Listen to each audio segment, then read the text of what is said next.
You looking for me, you can find me at the barbershop. Pulling up to get a cut, bumping through the parking lot. I keep it clean, Rico's where I'm running to. If you in the city, then you probably gonna be coming to. Gang getting down, Red's getting down, Nick getting down, Ron getting down, just to name a few. Everybody blade on point. You trying to get fresh, I'm telling you this the joint. Hands down, top shop up in this vicinity. Promises age 9, LaRon been getting me. Temper on the side, I'm trying to grow. What's up, guys? Welcome to the Knowledge of Self, K.O.S. Barber Club podcast. With me today is a very special day because I got a living legend, a guy that I've seen 10, 11, 12 years old. We grew up, and he's a very powerful person in the sense of mind, body, and soul. And he's a Peruvian-American mixed martial artist and bare knuckle fighter who is currently lightweight champion Bare Knuckle Fighting Championship.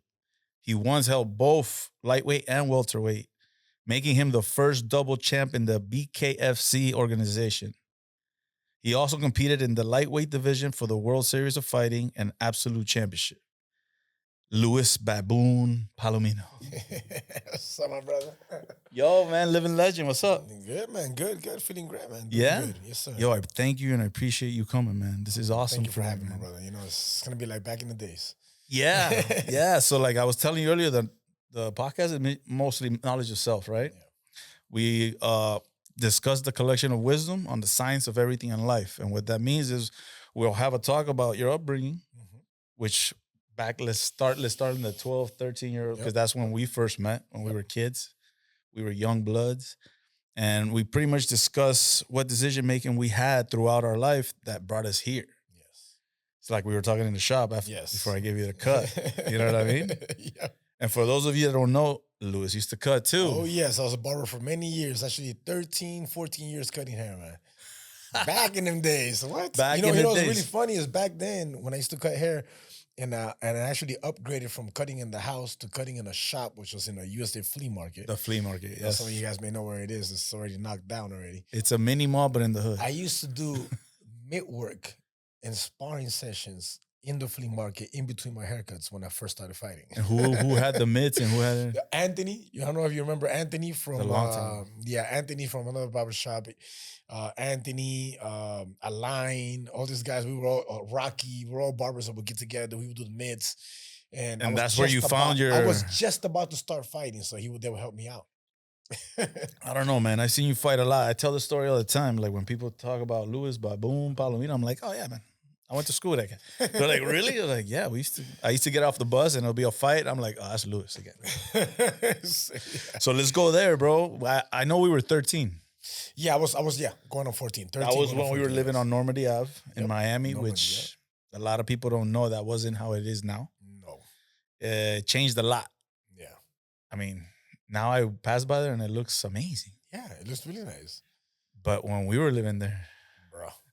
And this is what I explained to a friend of mine a long time ago, man, that we were talking about something like struggles.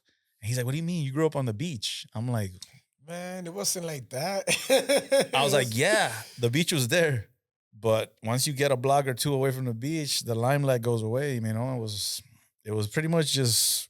What people don't understand is the gang activity back then. That was crazy. It was crazy. It was like the you had Wasabi Spatsi and the Wailos and the this and that and so many different names. We had to stay clear of, man. And what helped me was playing soccer. Yeah. Because I always had practice. So soccer saved you, Capoeira saved me. Exactly. And there's kids out there that don't understand that once you get your mind settled on something, all that distraction shit is whack. Yes. You know? Yes. So we were 13, 14, go to Nautilus. You remember those days? Yes. Take us to your state of mind or how you were at that time. Man, Nautilus, you got to think about it from my point of view. I just arrived in Florida. I came from California, 3 years prior to that from Peru, 10 years old. I'm turning 10 when I come to California. Okay. In California was where I learned how to box. Okay. So I had the Mexican style of boxing, so I learned with the Mexicans, and my father goes to prison. Yeah. And now my mom has to come to Miami and start her life all over again by herself, single mother. What made her do that decision? Go to Miami. Well, she didn't tell you guys. Things went, over there, you got to think about it like this. She was an illegal immigrant. Yeah. No English, no family. There's no family there. And there was a lot of It was you and your brother, right? It was my two younger sisters, my two older brothers, and my third older brother hadn't came yet. Oh, wow. Right? Yeah, he hadn't came. My mom ended up bringing him. He had to like sell her house to bring him, and that's when we already got to Miami. In Peru. Yeah, he was still in Peru. So you put all the chips yeah, in. Yeah, she had to put it all in. She sold the house, brought my brother over, which was the oldest of all of us, Paco. And in that time, man, I was like, to answer the question, I was mad at the world, bro. I was mad. Angry. I was angry. I was an angry kid. One, you left your land. Two, you're going to another land you don't understand. Yeah. So now my father just went to prison. We used to live fairly well in California. Okay. You know what I mean? My dad, was holding it down. He was holding it down, and you gotta think about it this. In Peru, he was a police officer. I believe he was working with the police officer for a long time. That's interesting. He was the force, Yeah. But things happen. He had to make a change. He had to make a move. I can't go too much details into what happened with him, but he had to make a choice. He had to leave. There was trouble. So he comes to America, and you can't come to America and just become a cop like that with no English, no papers. Yeah, you gotta. So what does he do? He has all his kids back home, his wife. He has to use knowledge. Yeah. The other way around. Wow. So he made choices, and look, because of those choices, I thank him because of those choices, my entire family and I we're at a good place right now, and who knows how it would have been if we still would have been in Peru. Have you spoken to him about that? Oh yes, I used to be bad at my father before. I used to walk around mad. Rightfully so. I thought he wasn't in my life. I used to think, oh man, he wasn't in my life, and like, I would do boxing in California, and he wouldn't come to the events. Yeah, he wouldn't come to the events, and I would see the kids for the fathers. Yeah. So when he went to prison, it was worse. It made it worse. Now you can't come. Like now it's like, yeah, like, Did they announce to you exactly why he was going, or they just said he was going? Well, he got caught up. But then, did your mom tell you, yeah, mijo, this is what's going on? Yeah. She finally let us know when we came to Miami. How did that make you feel, man? Like, in the sense of, like, obviously you were angry. Yeah. But did you have like a conscious thought of like? At first, I judged him. So I had a thing where like I'm here judging him, like why is he doing this? And at first I judged him, and then I guess it's like, as a human being, you're trying to put the blame on somebody or on something. So then for a while, I'm trying to take it away from him, and now I'm blaming the police. You didn't have self-awareness. The police took him. You didn't have self-awareness. No, I didn't. The police took him from me. Yeah. You know what I mean? Yeah, And then as you grow up and you grow older, you understand, no, he made choices that got him in that situation. Wow. So LA was hectic, but you learned how to box. Yeah. So, he one day he took my older brother, Pedro. Pedro's an Army vet now. Okay. Pedro was like the strong one out of all of us. I'm like the skinny, scrawny one. And Pedro was like the strongest out of all four brothers, right? Yeah. And he said, I'm going to take my Pedro. It was like his favorite, right? I'm going to take Pedro to the boxing gym. And I'm like, the little skinny, scrawny guy. I want to go. I'm like, can I go with you guys? And okay, let's go. So we go over there, and Pedro did boxing maybe a few months, maybe 2-3 months. It wasn't his thing. It wasn't for him. Yeah. And I just kept going for 3 years, and so from 10 to 13. 10 to 13, I was boxing. I was doing pretty damn well. And when I got really mad, it was when, they took my father from me. And you were already building up. I was already fighting, I was getting ready for the Golden Gloves. Oh, shit. And now I got to come to Miami. Now we go from living in a house, like a really nice house, to Normandy. To living in a hotel room for like a whole year. Yeah. With all the siblings. All 5 of you guys plus all them of us, in a hotel room. Right there on 71st Street, the bridge, what's the bridge? On 71st Street before going to 79th. The International Inn? International, yes. Damn. We lived For there. people that don't know what that is, that International Inn came out. What's that funny movie they made of? Yeah. Damn, what's the name of that movie? Whatever, they made a movie in the hotel. It's International Inn. Look it up. Yeah. It's And right we there on lived there for 71st. about a year. Then we ended up moving to like a one-bedroom apartment. We lived there for like nearly 6-7 years, all of us together. Yeah, I remember you moved as much as I moved. Yeah, we were back and forth, just going to the next spot that we can afford. Yeah, man, the mother would pay for 6 months, struggle, and then find something cheaper. Yes. And in those days, cheaper was the way, but it sucked. Tough days, but we came out on top, man. At the end of the day, and like I'll tell you, I was walking around mad, trying to figure myself out. As you're saying, self-awareness was nowhere in the vicinity. But you had a concept of like fighting. Yes, so I had learned developing. How to fight. Yes, so I first came to Miami in Bay Drive, and I met my very first friend. His name was Anthony. Okay. Anthony Pettis, Ant Dog. They used to call him Ant Dog. And Ant Dog, let me check this story out, right? Ant Dog was like the dude in that block, Yeah. you know? And he comes up to me. He's like somebody's riding him on the bike, on the handlebars, like a real Handlebars. gangster, Like, you what's know? up? What's up? And I'm over here with my socks all the way up to my knees, LA Mexican style. yeah, with the black dickies and a tank top. My hair's, Where you bang. from? Like he looked at me like, "You're not from around here, are you?" And I'm like, "Nah, yeah, because we don't wear our socks like that." Like, "Yeah, well, I do." Oh, It's okay. already beef, you Yeah. know. So next thing you know, he tried to be cool. He was being cool. He was slick, you know. And we all went to the beach to chill. And you know how you play with the algae and Yes. you mess with the fish. And the Yes. first time for me is the first time, you know. Because in LA, the water ain't like that. In LA, when I was in California, you have to drive. I don't know how long to go to the beach, but that would do it. But Yeah, you here wouldn't we see walk none of that. blocks. Yeah, exactly. So I'm like over here playing with the fish. I got this nice little fish. And like, oh damn, look at this. And Ant Dog comes and he grabs it out of my hand and he throws it, bro. And I'm like, You got hot. I got hot, bro. I was like, bro, what you do that for? I was mad. Yeah. So we come out of the water and I punch him. Like I hit him. And the dude grabbed, like he didn't know what to do. He just started, because he was beefing with me. He was looking for beef. No, he was poking. Yeah, he was poking me, you know? He looked around, grabs like this big old shell type rock, and he's chasing me. The coral rock? Down the beach, back to the apartment. Right? And next thing you know, long story short, his mom comes to my door. Oh, shit. With him. Telling my mom, knocking on the door. Look what he Mira lo did. que tu hijo dijo, dice mi hijo. And my mom looks at me, smacks the crap out of me, you know? And I get in trouble. But the next day, Ando comes knocking on the door. What's up, man? He's like, señora, ¿puedo jugar con su hijo? And I was like, what? So we go and we talk, and he's like, can you teach me how to fight? Oh. And we became, that was my best friend. Knowledge of self. That was my best friend. And then we, that's it. We clicked. From then on, we were like boys. That was like my best friend since I first got here. Wow. You know, and was that Anthony, the one that recently got released? He was locked up for a while? I think so. Yeah? He gets in trouble here and there. Yes. Okay, yeah. Now I know who you're talking about. Yeah. You know? But yeah, man, just kept going. And as we were saying, back then, you had all these gangs. Like today, you don't see what we saw back then. You don't see the syndicates and the Wilos and the South Beach Pasa. You don't see all the gang activity. It's like, not, it doesn't reflect. To act like gangsters nowadays. Like, bro, what are you gangbanging about? There is no such thing as gangs anymore. That was in our time. At least not in Miami. You know what I mean? At least not here. Like you just don't hear about that anymore. And we literally lived that, Yeah. And I never joined one. I think that's one of the reasons. Busy. Well, we were, I think it's one of the reasons why I fought so much more.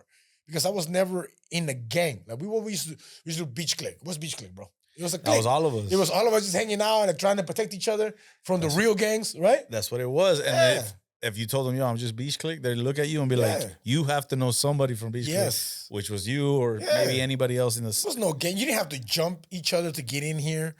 We're not. Man, we were all struggling kids crime. trying to get by. Exactly. But in the streets, it got crazy sometimes, especially when the alcohol came involved in the parties.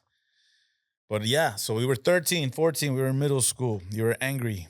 You set yourself up on the beach with the parents. Yep. And then you, I remember in high school, let's move on to high school, because middle school was like a blur, no? Yeah. That was like, I would see you getting a lot of fights. It was quick, yeah. I was like, yo, man, Lewis again? Yeah, I had a hot head, man. I had very short temper. And I but think that's... now I know why. We know why. Yeah. You were like, yo, I got pulled out of everything I know into this. Yep. And my dad's gone and I'm stuck here in this city I don't know. Yeah.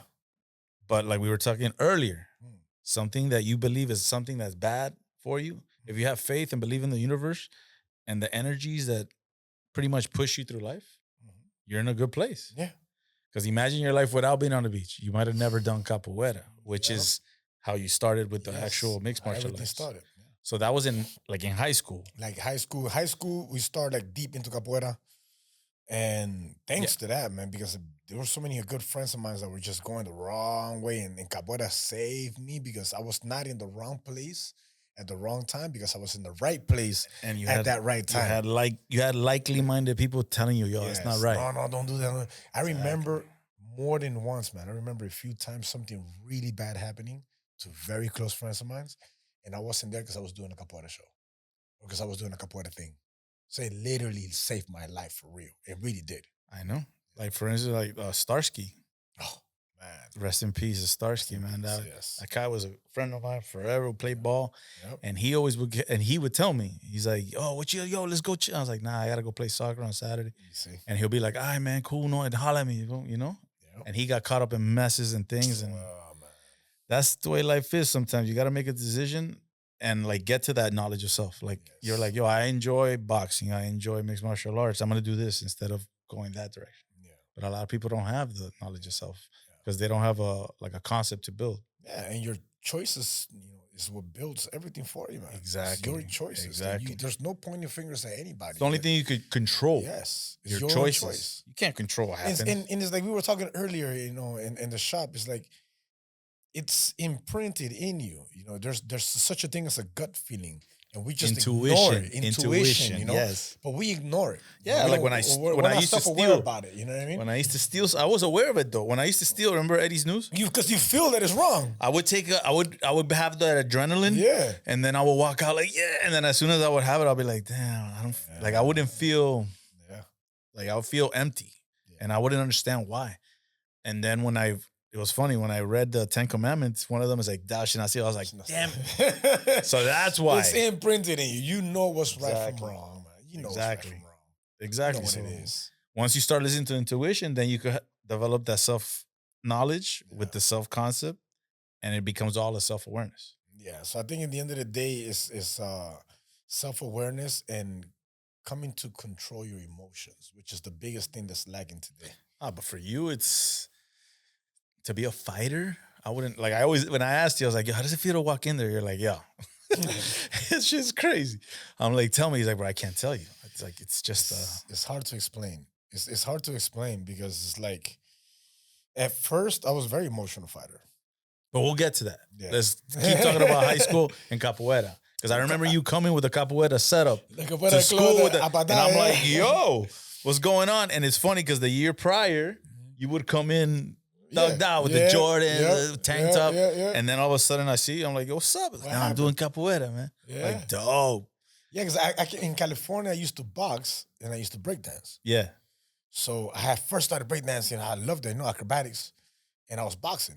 So then when I come to Miami, I'm pissed that I can't box anymore because the closest gym to me is like 3 buses away. My mom's not letting me go. South Beach. You know what I mean? Yeah, not South Beach. It was a South Beach gym? Somewhere in Northwest, bro. All the way up there? I didn't even know about no South Beach gym. I don't even think back then.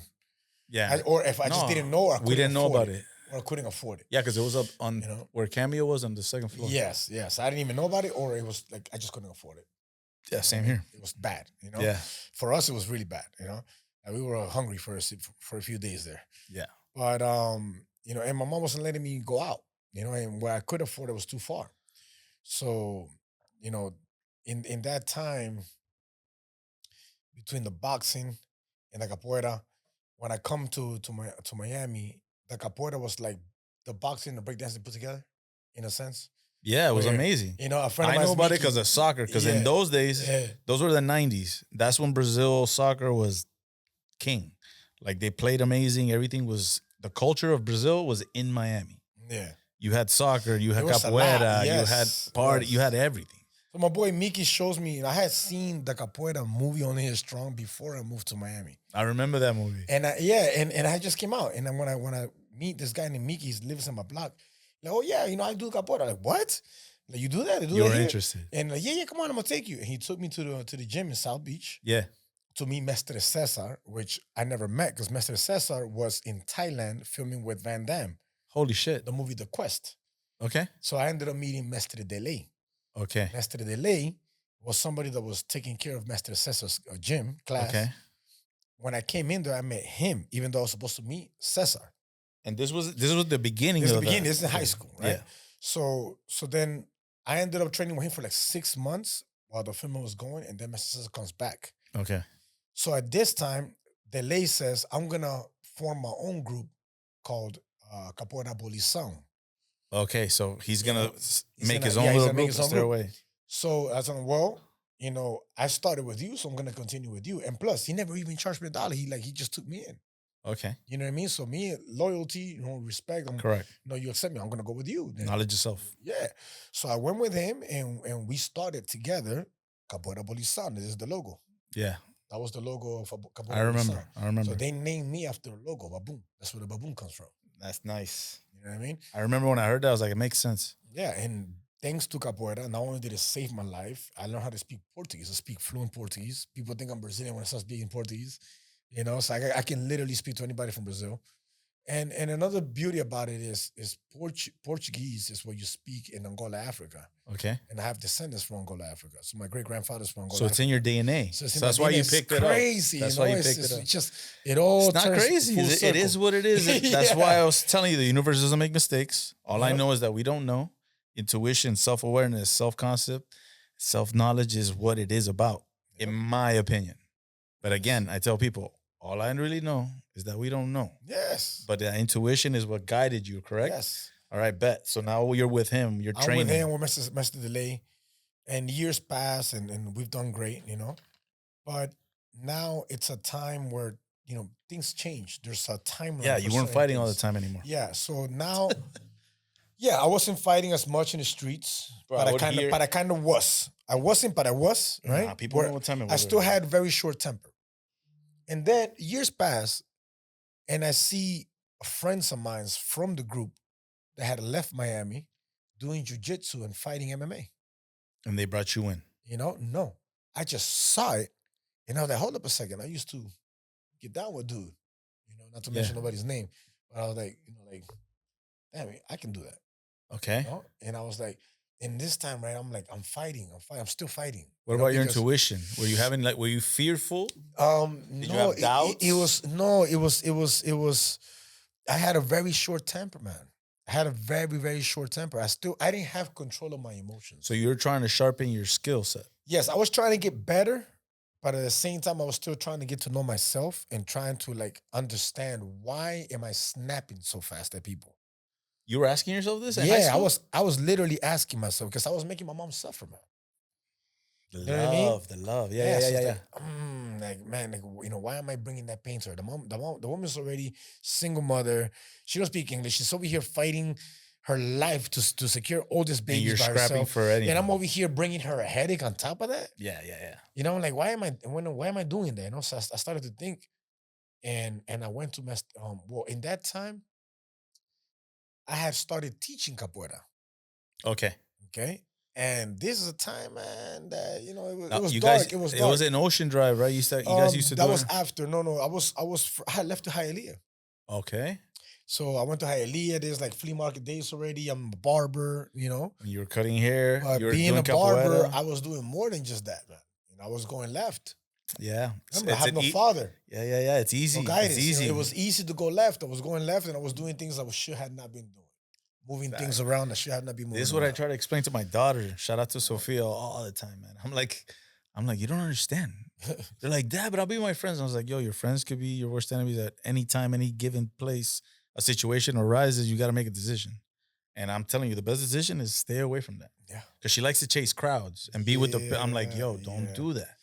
But she doesn't get it. She tells me, Dad, you don't understand. Because we never understand, right? So I was like, okay. I go, I'll be the guy over there saying I told you so. Yeah. So in this time, you know, I'm doing things I shouldn't be doing. It's like I'm trying to find my why. Like, what am I gonna do? Instead of having had in it. I got in trouble in school.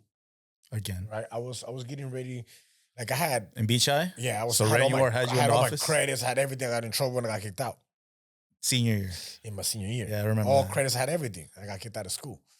And I was plans on going to college. I wanted to study marine biology. I was like all into it. Yeah. I was like going for it. And now, you know, when I get in trouble and I go to jail and all this crap, I'm like losing my mind. At this point, it's like I don't want nothing to do. Like I started pointing the finger at the government. Like at the law. Like I don't want anybody. They took my dad. Anybody. They put me in this situation and this and that, you know. So I started pointing finger at everybody except for myself, you know, and myself is that I just didn't, for me, it's just, I didn't have no direction. I had nobody tell me, hey, don't go this way, go this way. Like, don't do that. You should do this. I had nothing like that. So did you have that talk to yourself, like in the mirror? I had to do it. And it came when my son came. Oh, wow. So you understand what I'm saying? Like, here. I'm doing all these things. I'm making money now.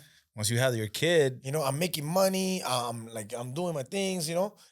And, you know, I say, you know what, man? this whole time I've been pointing the finger at everybody, whether it's like law or my father for not being there. I don't want to. I don't want my son To to grow think. up like that. So your son I want saved to your be life. there for my son. I don't want. I don't want something to happen to me, and now he's growing up by himself the way that I I did, understand without any 100%. guidance. I tell my son So all the time, that's you saved my life. He's like, he doesn't get it either. no, they don't. They that's I was like, yo, you saved my life, man. How old is he? He's 15 now. Yeah, he's soon to understand. Mine still didn't understand that. Yeah, he age. looks, Now mine he talks has to me like a hands. man. He has hands. I saw him. He posted him. He was the oldest one. Yeah. He hasn't trained boxing or anything in a while. I put him in MMA and everything. DNA. Yeah, it's in the DNA.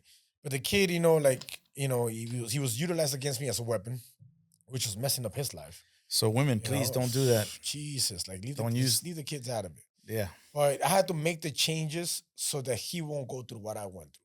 Bottom line, and that's what I did. So self-awareness. yes, Self-knowledge enough to know what the concept is gonna be. So I had to make a change, right? And I say, you know what? I got all this money, and I say, you know what? I kind of like let me sponsor myself through this. A tournament came up. MMA tournament came up for Bellator. Oh shit! That was $175,000. Talking about back then. How old are you? Like I was about 22, 23. So the capoeira days, you MMA days, and then you got to this point. What am I talking about? 26. 26. So 7 years in the making. Yeah. All right, bet. So then, this tournament comes up, and it's $175,000 for 3 fights in under 6 months. And this time, I'm like, I fell out of love with my ex-wife like over a year ago. I'm only with her because I don't want my son to be without his father. Okay. And I'm making all these other changes in my life where I'm trying to get away from making easy. Yeah, you're money. developing the self-concept. Exactly. So I said, I made a decision, right? I said, you know what, man? It was my 3rd fight. I was 3-0. I was 3-0. In Bellator. No. Before Bellator. Right before Bellator. I was 3-0 already before I got to the tournament. And my 4th fight, I lose. Okay. That fight, I ended up going to Fort Myers. And man, the first fight was 25-second knockout. A minute 23-second knockout. Second fight was 25-second knockout. Third fight was a decision. The 4th fight, I go all the way over there, and things just go wrong, right? I lose against this guy, my first wrestler, puts me on my back, blah, whatever. I lose a fight, and not only did I lose that fight, I come back to my house where I had a good, back then, bro, 40, 50K. Yeah. It's money. Yeah. You know what I mean? I had 40, 50K put away. I had maybe another 30, 40 in other stuff put away. Investments. Investments, if you will. Right? Yes. Put away. And I had made the decision before going to the fight that I said, you know what, I'm not doing none of this no more because I want to be there for my son. I made the decision already. So you were diving straight in. The devil loves to attack you when you make those decisions. The devil loves to attack you when you make that decision that you're not going to keep going. It's a test. Right. It's a test. So I came back from that fight, my first loss, right? Feeling like shit. And feeling like crap. And I almost died that night. Really? Literally almost died that night. Because... After the fight? No. After the fight. Because... But not from the fight. No. Just I was circumstances. I beat the crap out of this guy. Okay. But I beat the living crap out of this guy, right? But I was supposed to be in the end of the card, like I normally am, because I sell a lot of tickets since my first fight. I was a barber. I sell a lot of tickets. But they put me right in the beginning. So when I got to the venue, you're up next. I was like, what? Up next. And somebody gave me some NO Explode. I don't know if you remember that. They took it out of the market. Yes. It was a pre-workout. Yes. And it was bad. It was making people's heart rate go ham. Oh, shit. And I was cold. I'm like, bro, I haven't even warmed up. I just got here to doing my hand wraps, interviewing me, and I'm going to go fight. Lesson. And I just got there. Lesson. Don't ever take anything without knowing. So then the dude, here, take some of this. And I took, just to give me energy. Bro. You threw up? I ended up hyperventilating.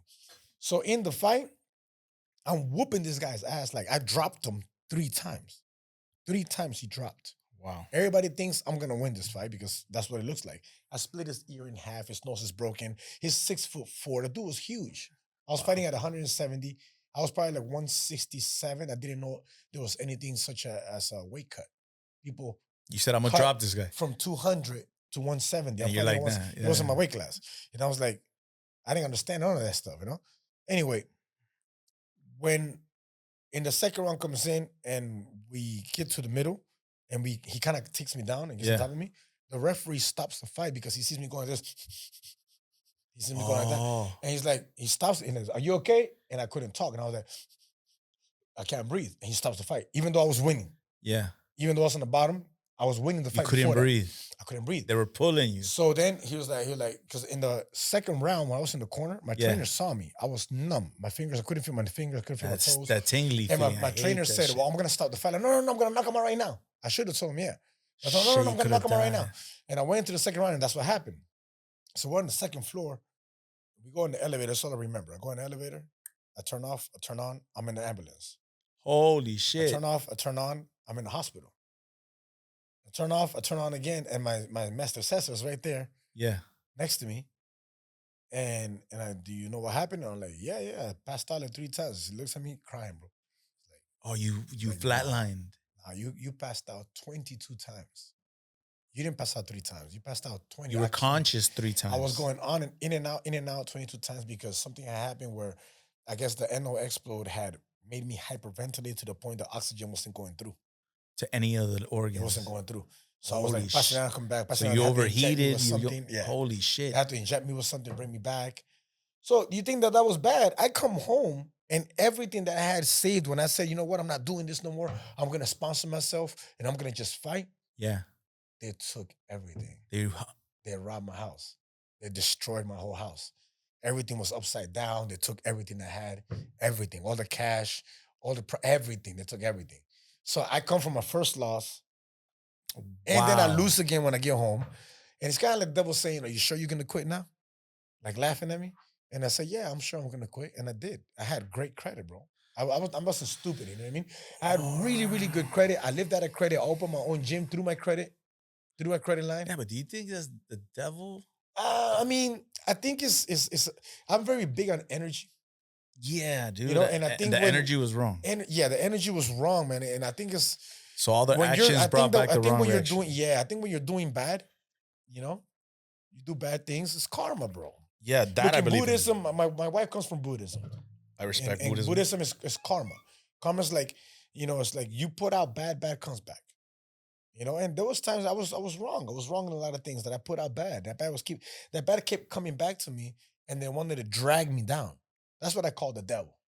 Yeah, you feel me? Like that bad karma, that bad energy was trying to keep me there. So when you walked into the apartment and saw that, what was your first thought? I lost it, bro. I was like, what? You lost? Like a loss after a loss. You know? Did you hear any intuitional? Yeah, I felt, you know, I've never been a very religious person, but I have a very good connection with God, with Jesus Christ, and myself. Your conscious thought. I have a very good relationship with him since I was a kid. Yes. Like without being taught. I know. I say it. I feel it. I say it on the podcast. I feel what I'm doing wrong. I feel what I'm doing right. Do you hear the voice? I hear it, you know? Exactly. And I had lost my way for a while. You know, I had lost my way. That's because you shut the noise off. You're like, nah, fuck it. I was angry. And I had lost my way, you know? And I said, you know what? I made this decision. I'm not going to go back just because, you know how easy it would have been to be like, hey, bro, loan me this. That was the test. That was a test. You really want this? Yeah. You sure? I said no. Let's see if you really want to do it. I said no. I ended up separated from my wife a few months after that, where that ex-wife, you know, smoking, this and that. Like, me too. I was smoking and all that. But I said, you know That's what? what we grew up on. Yeah, we grew up like this. Look, man, I did my time of drugs. Like, I have no shame on talking about my drug era. No, because I had my drug abuse, but I walked out of it. It's possible. It's possible if you're conscious and you have knowledge of self. I'm talking about like ecstasy, acid, Miami life, coke, Miami life. Name it. I tried it all. Miami life. Yes, the Miami life. I tried it all. But I was entangled for a little while, but I walked out of it. When I made the decision, it happened. And it all happened right there. And I said, you know what? If you're not coming with me, I'm sorry, but you're going to have to stay where you are. These are friends. These are friends. This is my wife. Yeah. You know what I mean? Yeah. Like, this is the mother of my kid. Yeah. So look, I have enough money right now. And you're rock bottom. Yeah, this is before I get robbed. I have enough money. I already made these decisions before I got robbed. So it doesn't matter what. So I have enough money right now. And look, you know, go and get an education. I'm asking her, go and get an education. At least go and work out so you can change, you know? I want to focus only on fighting, you know? And she wasn't with it with the change. She wasn't with the change. You know, I wanted to keep smoking and all this. And I told her, look, I can't do both. I can't be a smoker and Self-awareness. you know, I can't. I can't do both. Like, I can't be a champion. You if have I'm the over here concept, smoking you have the weed, self-awareness. you know? So I already made my decision and I fell out of love with her already. Separated, went my own way, you know? Went to that tournament that I'm telling you about, 175K. And she made my life a living hell, man. It was bad. Every time I was about to fights at the gym, Your mind embarrassment wasn't issues. there. It was bad. Like I should have won that tournament a long time ago. Like I should have won it.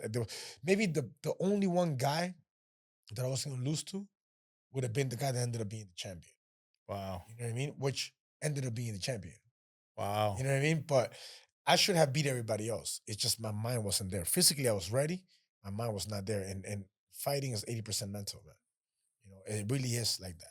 That's what I'm trying to tell you about controlling your emotions. I was a very emotional fighter, you know? So there's a time where the emotions served me because I was like, I got, you know, like you touch me, I want to hit you harder. But when you were in the corner, did that come into mind at play sometimes or no? Yes, man.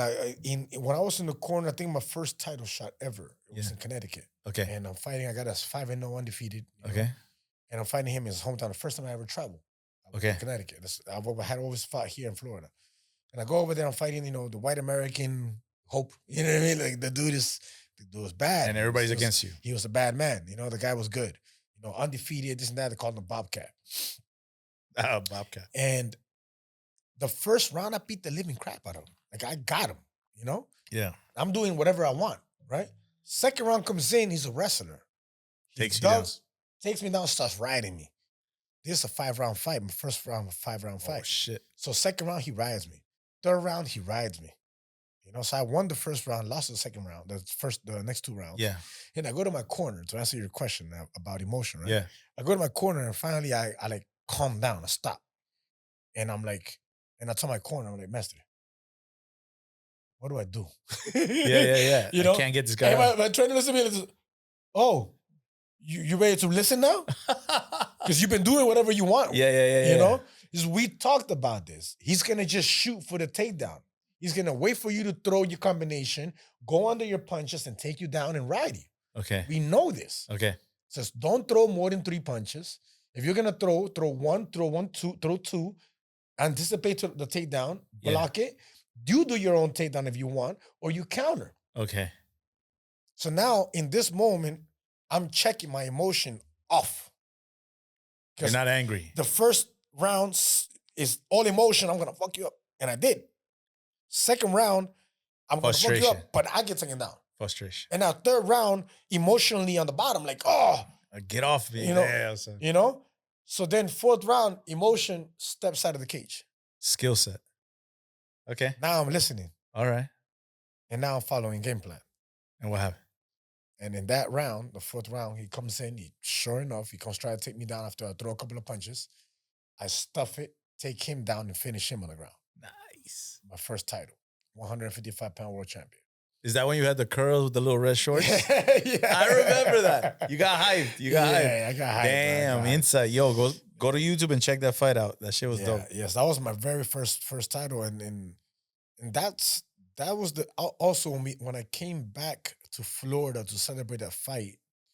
That was the first time that I go to a club and I go hang out in a VIP. First time? First time, because before that, come on, man. You know, like you wouldn't. It would end up bad. It wasn't my thing. We grew up in the beach. We grew up with the clubs. Yeah, we would walk in, and take a lap around and ride. Exactly. We didn't see it like that. And plus, or we get come kicked from out. poverty. Or you get kicked out. I come from poverty. So like you never saw those things like that. Correct. Guess who I see in the VIP? Robert. Oh, Sacasa? Shout out to my boy. That's my brother. He already had started doing this years ago. Yeah. That was my first title. And Robert, in high school, we weren't boys in high school. We knew each other. Yeah, acquaintances. You know, we were acquaintances. And Robert, you know, starts standing he's right next to me, like bro. And we're drinking, you know. He's like, you don't remember this, do you? I'm like, what? And he tells me the story of how we got together back in the days on 71st Street. I think it was a hotel party or something. No, 71st Street. He was about to get jumped by 4 people. Okay. They were gonna take his chain. Yeah, because Robert's had bread. they had him cornered on 71st Street in the street. Yeah. And I'm walking down. I don't know a dude like that. Yeah. But I know him from school. Word. And he's about to get jumped. And I'm like, what's up? What's good, bro? And they're like, man, just don't want to take my chain. I'm like, nah, they ain't taking I'm your like, chain. oh, really? What's up then? Bop, bop, bop, bop, bop. You got into it, bro. Threw They down. didn't take none. You know? And he remembered that. I never remembered because I used to do that all the time. I know, dog. I remember. I tell hate people injustice. I used to tell people all the time. I hate injustice. I can't hang out with Lou, man. He gets in trouble. Yeah. You bro, were always because like, yo, he's looking at me. I'm like, I was very judgeful, man. he's Like, not I guess looking at you. I didn't like wrong being done to people. yeah, which was what I believe made us friends because we always were either breaking, chilling, Yeah. smoking, or just hanging out. Yeah, Never chill on out. some bullshit. But if Yeah. it happened, it happened. But look, Robert became my sponsor since back my first title fight. yeah. He's till today. He's supported my Bro, career. loyal cat. He's loyal, Mad respect. loyal, supportive. Like, man, One of the we're like- brothers. our friendship came afterwards, after Yeah. high school. Yeah. You know, great friendship, but you know, good karma. Good karma. See, Yeah. good karma. You know, full circle on that. You know, there's a lot of choices that I made that I had to keep paying for, and then things started changing with time as I started walking clean. You know, And then I tell you, universe doesn't make mistakes, brother. You had to go to that VIP to meet up with Rob to maybe full circle be sitting right here right now yeah, after all the circumstances and things that happened. yeah, man. So you won your tournament, right? You came back, you I won the celebrated, first title. Yes. and then the title. I remember you having it. We went out, we were chilling. When was it when you fought here for the title? Then I come back. So in this time, I had separated from my ex-wife. And I was like, no, I'm trying to change my life. Yeah. The moment that I separated from this woman, I became champion 4 times back to back. So the mindset, The mindset was there. very important. Like I said, no, I want to go to work. I want to make this happen. Yeah. You know? Like I want to be the best. So I ended up making calls because I would literally manage myself my entire What year career. was this? This is I don't know what year exact, 2008, 2009. So you were like 28, 27. Yeah, 28, 27.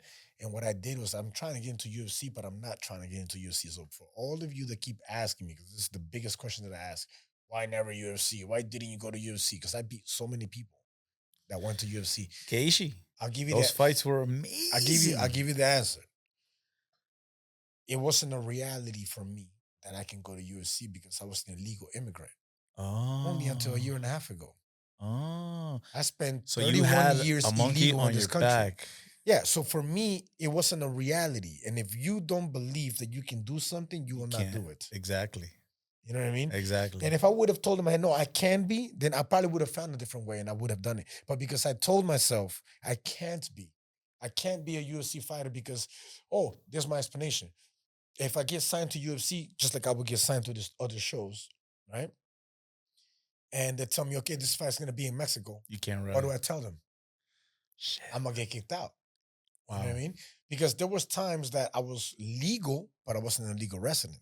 Got it. My attorney, Hugo Florido, which is also my partner from my management company. We have a Okay. MMA and boxing fighting management company called nice. Paramore Instant Management. Okay. Work together. He made it possible for me to become champion in different organizations. He made it possible for me to drive with a driver's license. Sometimes I couldn't. Sometimes I could. Sometimes I'd be 2 years without a car.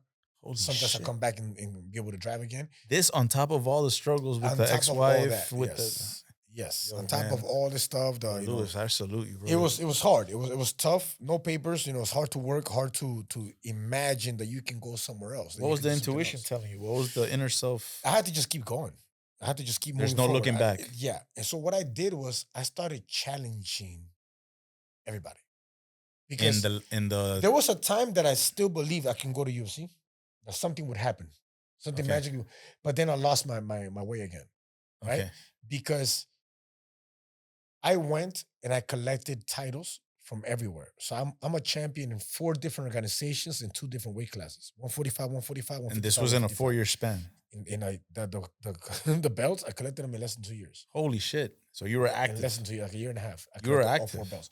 What I did was I literally went, and you're not supposed to do this. I fought in USFL in Connecticut for Yeah. the belt. At the same time that I was fighting over there, right?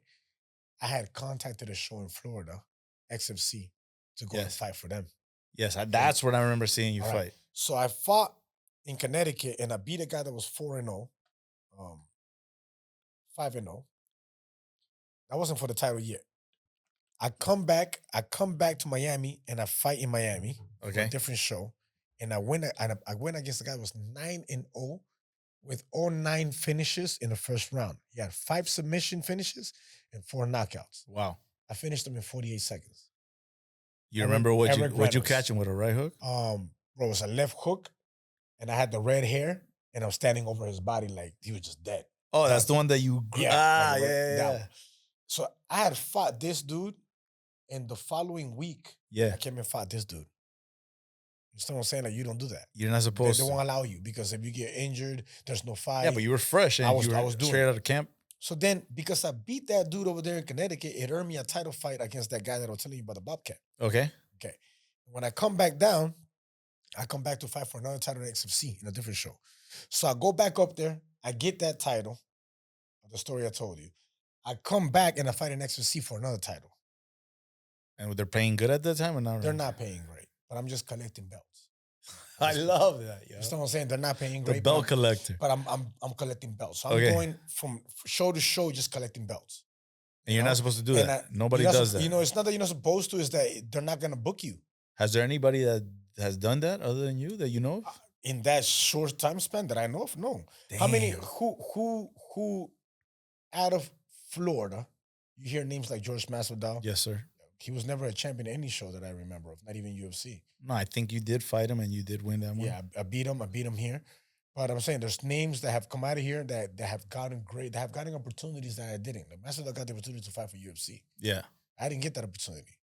Okay. So I'm saying the biggest show that I fought, which we know why now, was Bellator, and that was in a time that I had a work permit. But this is a time that I can fight UFC, right? Yeah. And people ask me, "Oh, how come you didn't fight UFC then?" Because when you fight with an organization that's that big, you're an exclusive contract. Okay. And while you're in that exclusive contract, time is passing. Next thing you know, I don't have a work permit no more. You know what I mean? Yeah. So now I'm illegal again. So they can't ship from you Bellator, around. but I can't go to UFC. Dang. And then I went to PFL where I fought Justin Gaethje. Okay. PFL back then was called WSOF. Fought him twice. Twice. Yes, I fought him. And I underestimated the dude the first fight. That fight has over 11 million views on YouTube. And it always comes out on places like the biggest fight out of the UFC you never heard of. Something like that. I thought it was an amazing fight. I watched it and I was like, the skill set's there, the heart's there. No, it was a nasty fight. And dude didn't want to go down. And I'm like, yo, this dude is But nasty. Now I see him years later and I'm like, yo. Now you understand. Now I understand. The dude was the real deal. He was a champion. I didn't beat him, but we did a huge fight. I got Fighter of the Night bonus. I got Fighter of the Year award. And after I fought Gaethje and lost to him, to me, it was the biggest loss of my life because it was a big show. The first or the second? It was a big belt that I was aiming. It was going to be my 5th belt. That was the second fight? Yeah. You know, the first fight. The first fight with Gaethje. When I land, my phone would go, dee, dee, dee, dee, dee, like nonstop. It just blew up. This is the first time that I'm trending online.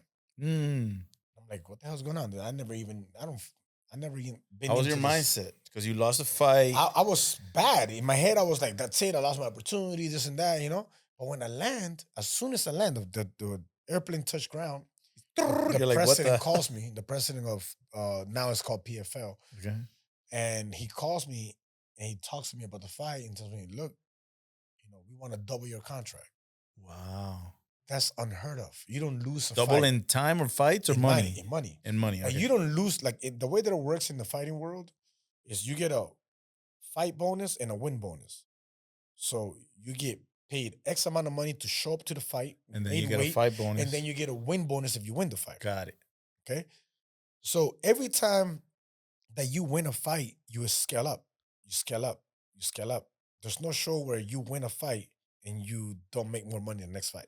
So they were betting on you because somebody else is going to want to sign you. Say I get paid X amount of money and I lose, I don't scale up. I stay there.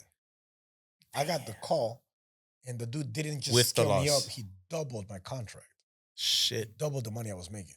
Okay. Like, that's unheard of. Unheard of. Because it was trending. The fight was so big. It was. It became so big that they wanted the rematch right away. And we did the rematch.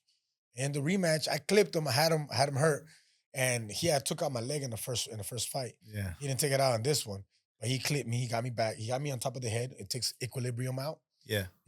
You don't see stars. You're not knocked out, but it takes your legs out, and you can bounce back. But I'm fighting him in his hometown, in Arizona. His Yeah. people. The moment they hit the floor, they start the fight. I had him hurt right before that. Oh. So those little things. Things Yeah. that happen that you think now you're like, damn. Yeah, but he's done great for himself. They call him the highlight. Yeah, and you guys became boys, Yeah, right? he's super cool, dude. And once again, right, like the size difference. The dude, I saw him at a Vegas signing for the show, like a few weeks after the fight, and I look at him like, Yeah, he's a how- wrestler. He's been losing weight yeah, forever. yeah. And how much you weigh, bro? It's like 190-ish, like Holy 200. shit. Walking around at 200 pounds, I'm like 175, soaking wet, man. Yeah, man. I mean, but you've always, like I said, the universe doesn't make mistakes, man. You've been fighting bigger dudes forever. That's You what I was known lost that for. fight, but I believe you losing everything before, like you had said, gave you a train of thought that allowed you to be like, it's gonna be all right. Yeah, That's what I believe, because knowledge of self, self-awareness go hand in hand. yeah. So then what happens after that? So, this is already, the MMA days are now, I'm not going to say in a decline, because after that, I had left. So, this is what I was trying to tell you about earlier, right? There are certain timelines in your life, and you have to know when to get off a wave. A good friend of mine is Ralph Navarro, is a businessman, Okay. the owner of Florida Yachts International, also one of my biggest supporters in bare knuckle world. Since I first started bare knuckle, Yeah. he's a client that I used to train. I also train today still, but he's become a friend. He's a very good supporter of mine. He's a very good friend of mine. He's my biggest sponsor. And I pick his brain in the mornings Why because not? we walk for like an hour first for a warm up Yeah. before we train. So I pick his brain every morning. I've learned a lot from him.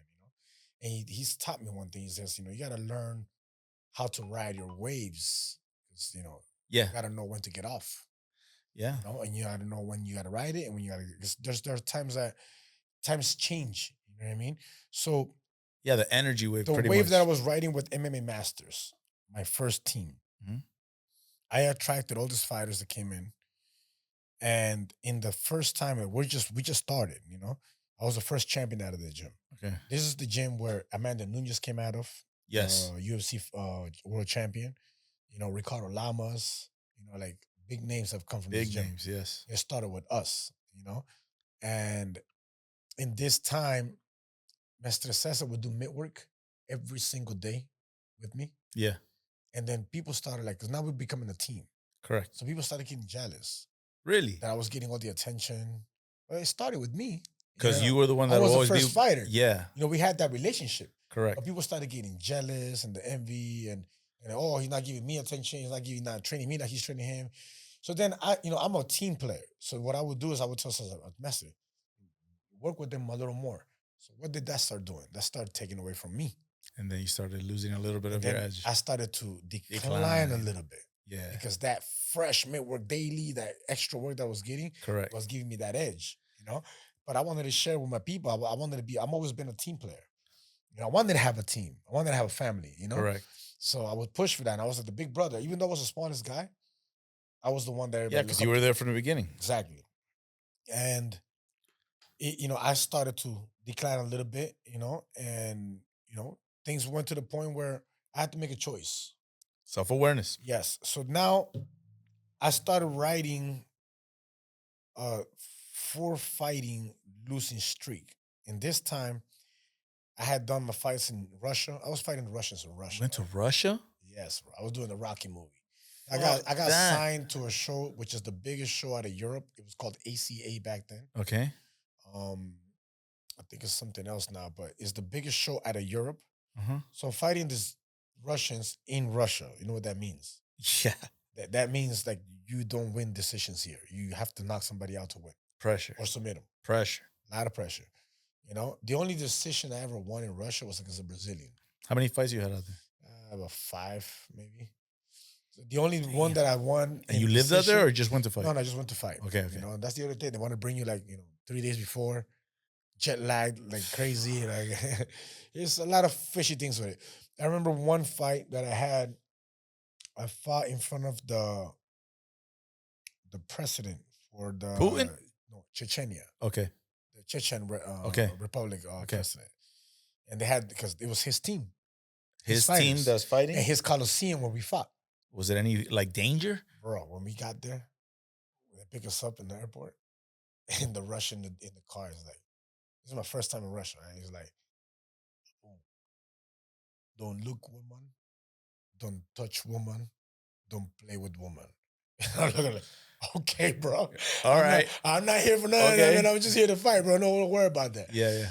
Man, this Chechen, Chechnya, it's not like Moscow, Yeah, there's not a It's city. It's mostly hardcore religious, Yeah. I'm going down the street and I see this lady working construction, covered down completely. Can't see nothing. Like, you know what I mean? In the heat, bro. Like, what the hell? It wasn't cold when I got there in that time. Holy shit. And I'm like, what? You like, did you bring pants?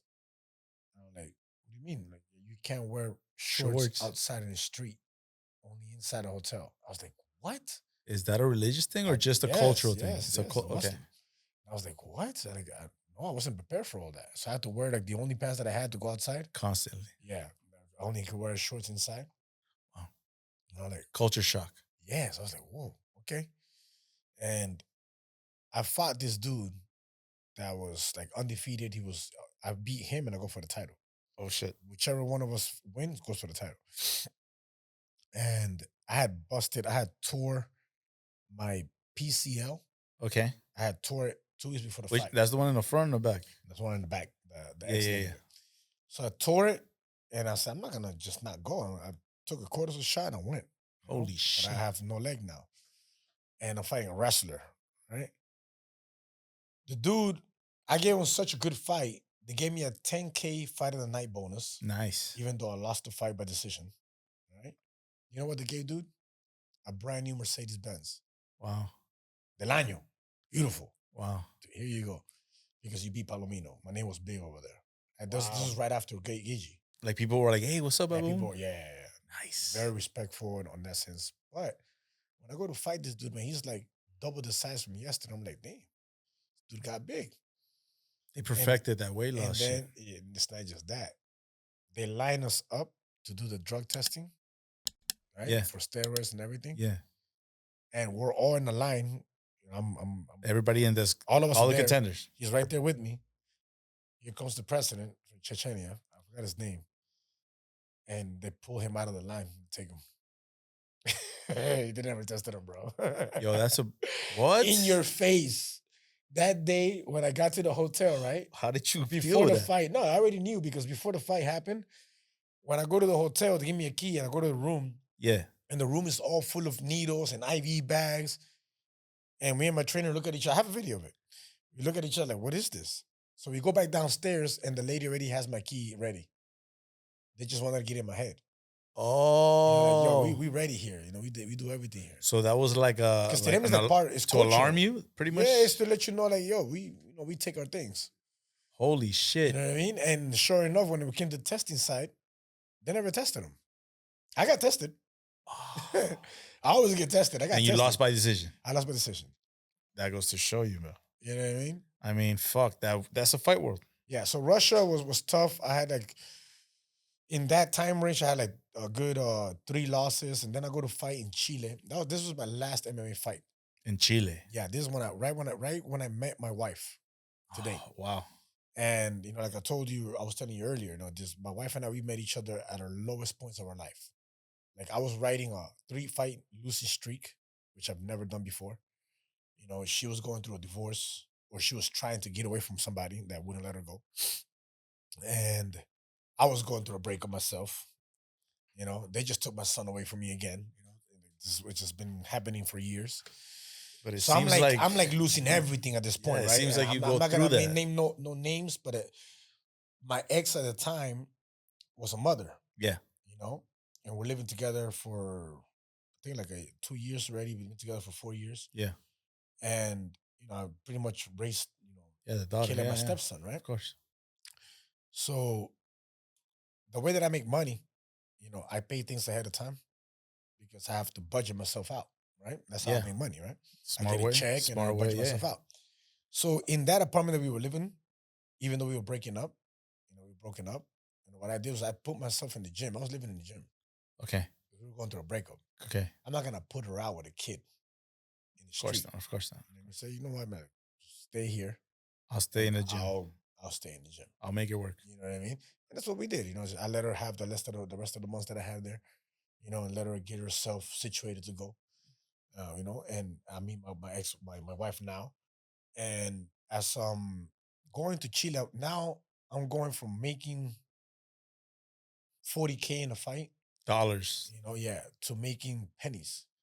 Fighting in Chile, bro, in a very low, show. Like it was bad. Everything was bad. Like my time in the life was bad. The relationship was bad. I'm living in the gym when I shouldn't. But you met your You girl. know what I mean? But that was the only piece of light that I had is I just met this new person, right? Exactly. And I'm like, That was the seed, right? yeah, but I felt it was like I didn't feel it, the fight. I don't want to do it. You just went through the motions. I just went through the motions. I need a little money, just for the money. And I was, I lost the decision there too. And then that's when So that's said, a 5. Yeah, that was a 4-5 losing. That was a fourth.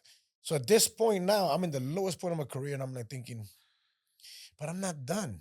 I don't feel like I'm done. Like at this time, I'm 37, going 38 years old. You still feel strong. But I feel good. Like, in my line of work, this age that I am right now, 43 years old, in 40s, late 30s, Mhm. in my weight class, you're either getting beat up somewhere or you're just not fighting. Yeah, you're not doing what you're doing right now. You're done. But like I say, everybody ages differently. Correct. We're not, this is one DNA. thing that I always say, right? DNA. We're not in control of when we die, Of course not. but we're in full control of how we age. Yes, we do. You understand what I'm saying? Exactly. And I'm huge on health and nutrition. And it shows. You know what I mean? Yes, I'm big on it. Exactly. So I've learned. These are the things that I've accumulated. The knowledge I think I've it's accumulated just throughout from the me, years. from being outside looking in. I think this is your life. Yeah. It's not like I'm training for a fight. No. It's like I train and then I fight. Yeah, and my wife and I see eye to eye with this. It's amazing. So this is another reason, like why things have gone the way that have gone since I met her. So now I lose this fight, I come back, but I'm not done. I don't feel like I'm done. So I never retired. I never made a post saying I'm gonna retire, but I was done with fighting with MMA. Yeah, I have torn MCL, partial tear of the PCL. I had messed up my patella because I was getting ready for the fight. I had to get a cortisol shot for the fight. And then that messed that and up. I messed it even worse. I have a toe that I call the toe of hell. It hurts. I got bad. I have arthritis stage 4, doesn't bend. So when I kick you, if I land with the toe, I'm hurting more than you are. Like, so my biggest weapon was the low kicks. I couldn't use it no more. That's probably why. So then, I even though I love wrestling, I can't wrestle no more. So I'm like, damn. What do I do? What do I do? So you got off that wave. So then I had to get off that wave. And this time is when I meet Ralph that I told you about. Yeah. This time is when I meet my wife, right? And Bare Knuckle surfaces. So time out. We spoke that maybe what happened to you that one time when they came to the crib and you mentioned that it was the devil at work. Mm-hmm. Now all of these good things are happening to you, but you don't know they're good until now. So at that moment, do you think that was the light from like a creator, from the source, from anything? Or do you still feel like you're just... You know how since we're kids, especially us with Latino moms, mm-hmm. you don't learn until you get a whooping? Exactly. Yeah, very well said. You know what I mean? So and you get whooped a lot. You get whooped a lot. But sometimes you just don't get it until you get a whooping. Correct. They don't do it. Toma. And then you're like, I ain't doing that. Un chancletazo, right? And now you understand, right? I think my mom used to love to pinch me, dog. That shit hurt more than a whoop. The essence of God, right? Yeah. I think that his essence, his way of teaching me was pain. It's like, no, man, go this way. And emotional pain. Yes. Because the cortisone thing and then you being a strong individual. You know what I mean? So I think it was like, no. I think it was that way, like to help me understand. Okay. So then at this point, you're heading towards the light, I would say. Yes. So at this point, I'm like, okay, I'm in all this darkness. And you know what I said out of my mouth? Because with this ex that I don't want to mention names, with this ex, I thought it was it, right? Because she was like my high school crush, right? Yeah. So I'm thinking, this is it. but it didn't happen. Yeah. It wasn't so. Yeah. We were just clashing. It wasn't. Yeah, you can't make it work. You can't make it. Yeah, it wasn't meant to be. She went her way, I went my way. I said out of my mouth, I don't want nothing to do with women. I literally said that. Again, or that was the first I literally time? said it. Yeah. Said it. I don't want nothing to do. I said it to myself out loud. I don't want nothing to do with women. I'm gonna just focus on myself right now Self-concept. and get my shit together. Self-awareness. Right? In that same week, I meet my wife at the gym. Okay. You know what I mean? So now it's like, and this is crazy because it's like she's going through something, but she's quiet about it. And she probably said the same thing. I'm done with men. Probably. And we're both going through the separation, and we're both like, like we're not feeling it. We're like, yeah, you guys are going through and stress. the way that we met is crazy. The only reason why we met is because of my last name, Palomino. Palomino. It's like, she's a horse riding instructor. She likes that color. That's her culture. That's her love, her passion. She went from Japan, 18 years old, to the UK to follow her passion. Yeah. And then she ended up coming to Miami, living here in Miami for a few years. And then we meet each other because of my last name, because her favorite color of a horse is Palomino. Wow. So we meet each other, and that was then on. That was it. Wow. And this is right when I'm getting off this whole like real bad situation. So she's going through her bad situation, and she gets an apartment right there in K.O.S, a beautiful apartment. And she had a bully. I have American bullies. But her ex kept her dog because he's an asshole. It was her dog. He kept her dog? He kept her dog. That's crazy. Yeah, one of those people.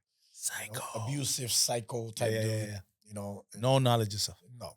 and right when I said this, we're dating, we're talking. And I already had said this, I want nothing to do with him. God hits me with the most perfect woman for me that I have ever met in my life. That's a gift.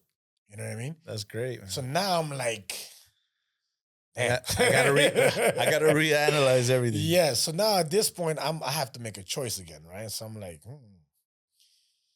and something's telling me to trust the gut. Intuition, yeah. The intuition. Something's telling me, trust it. Trust it a little bit. Give it a shot. And she was just doing all these things that I have never.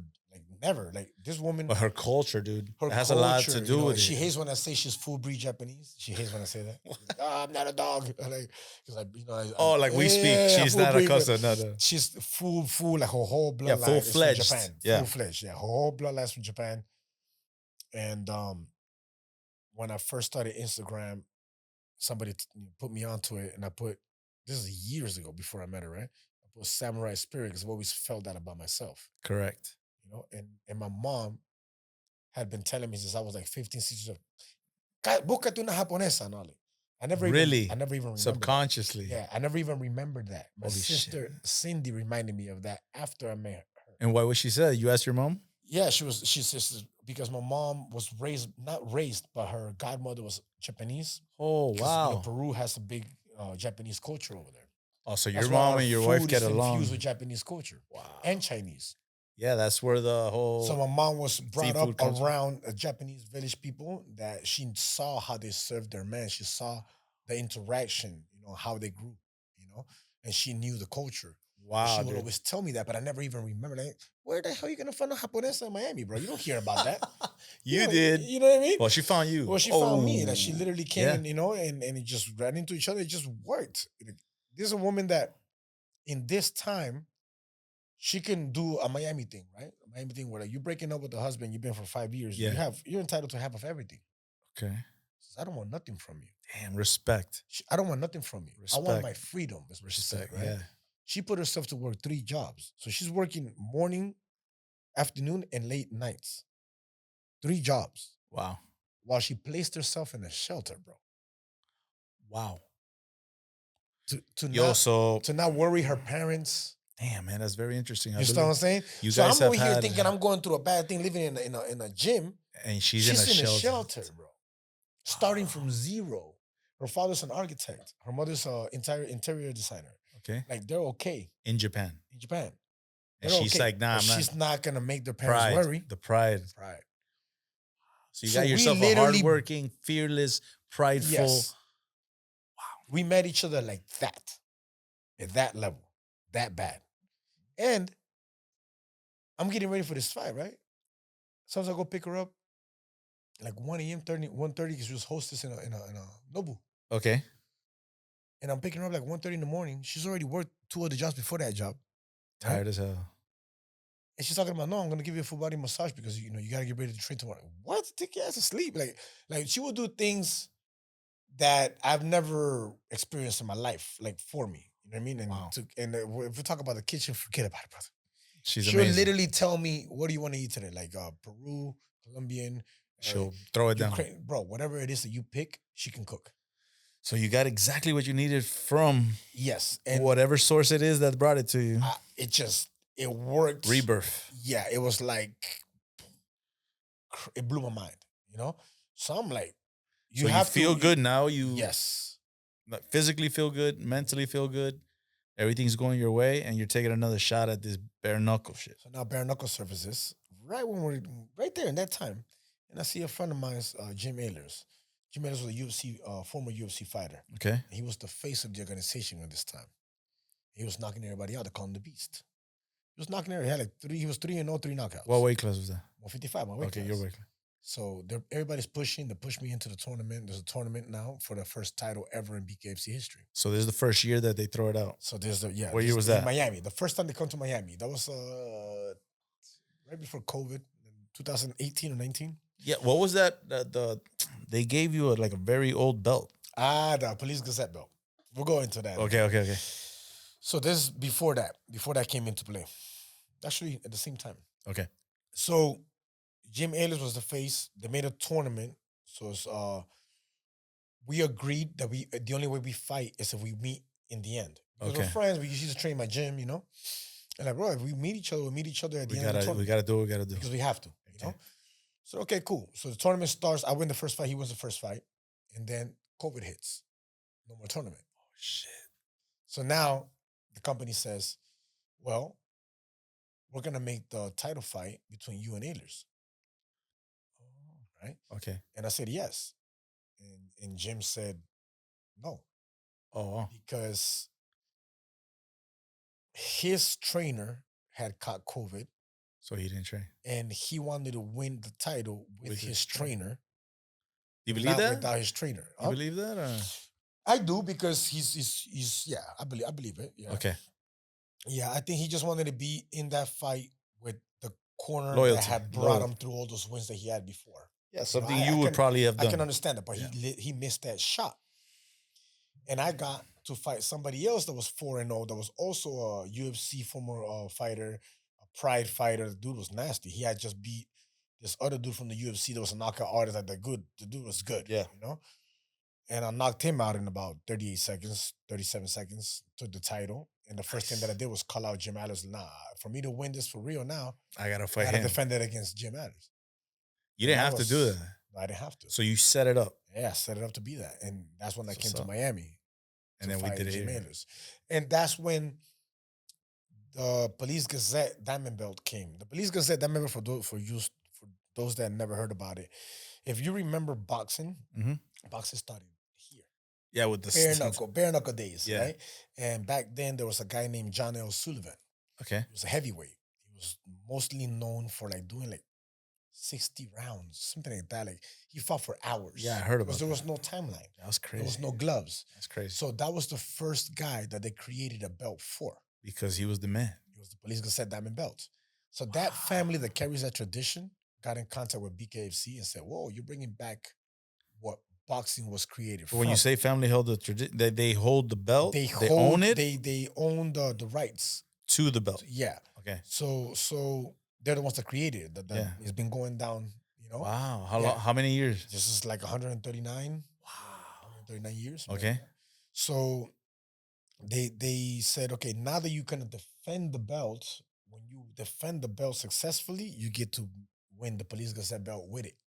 Wow. Which is the oldest belt in history, man. It was something dope. Yeah, that's fucking amazing. And then they put your name, because they have a whole thing over there in Belfast, New York. They have a whole. So it says Louis Baboon. They have me on the trophy. They have me, like, boom. The first ever awesome. 155-pound champion. That is amazing. Yeah, so it's history, right? Accolades, man. Yes. And We fight Jim Adler's. We knocked him out in about 40-some seconds, 45 seconds, I think it is. We knocked him out. It was a huge fight, Um, at this time, the relationship with my wife and I, we're not married yet, but we're growing. Yeah. All right, so let's go back to that, right? We're talking now 38 years old. I should not be fighting, right? All of a sudden, this is for you to understand how important it is. And this is why I emphasize so much. And probably people wonder, well, why does he talk about his wife so much? Because you need to understand this. The person that you share your life with Transfer is of energy. probably the most important decision that you can make. Correct. Okay? Yeah, because that's your day to day. That transferring of energy Correct. is what takes you where you're going to go. Correct. Whether it takes you down there or up there. And the exchange of energy, if you're a person that hooks up with a lot of women, man, that exchange is real.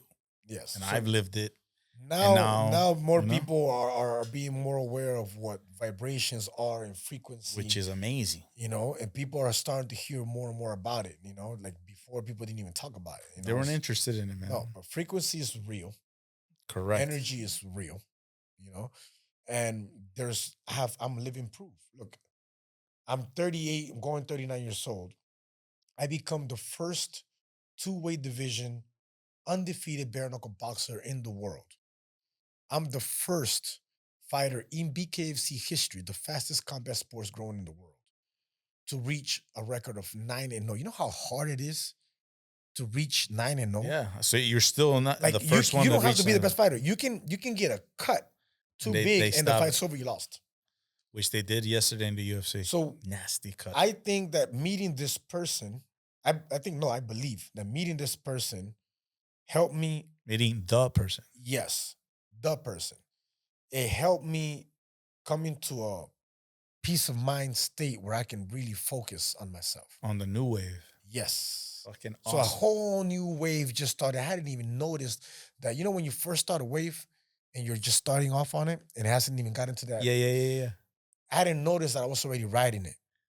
And now it's getting big. Everything, yeah. But you got a nice Everything little board. was just going chilling. good. Like, we've been together 5 years. We've probably had 3 discussions. Not even arguments. No, man. Like, we've had a little argument here and there. That's normal. Very normal. But this is the difference between the arguments from before and with her. They get settled. There's a difference. She'll get quiet. I'm like, oh, I did something. I did something. She's not talking. Knowledge yourself. So you know what quiet. it is. She'll get quiet all the way until the evening or the next day, depending on the gravity. She has to think about what I did, right? And then either at that night before we go to sleep or in the morning, she'll go, okay, let's talk. Is she a Gemini? Aquarius. Okay. So she says, okay, let's talk. We talk, no problem. No fight. No screaming, no arguing. No stress. And I think it's because she comes from also all the exes that I compare her to, they come from single parent families. And she has both parents. She has both parents. So I think it's a part of the upbringing. Yeah, I mean, I think it deals with it a little bit. I think it has influence in it. It has an influence because her maturity, gives her the better tools to handle the situation. Yeah. Plus, like you said, she went through it, struggles, so she understands. She knows. Very smart woman, man. Yeah, and vice versa. Like, I've had an issue. I remember having one little issue with her. I don't even remember what it was about. She laughs about it till today, right? And it was the first time that I got mad at her, and she was like, "Okay, I won't do it again." And I was like, "You didn't know what to say." I was like, I was waiting for the hold up, and nobody. What'd you say? What? And I was like confused that she didn't want to argue with me. I was confused. I was like, smart, man. That's like it? I said, it's smart. Like, I was so relieved or I was confused, bro. I was like, this don't seem right. And you're like, yo, wait, wait, hold up. Yeah, you're plotting something. You just said that I'm correct? And you won't do it again? Like, I wasn't used to that. Yeah, man. And I think that's part of what makes us happy is that we are willing to admit our wrongs and we are willing to sit down and talk about what can be better. It's very simple. Yeah. If you think about it. Yeah. But look.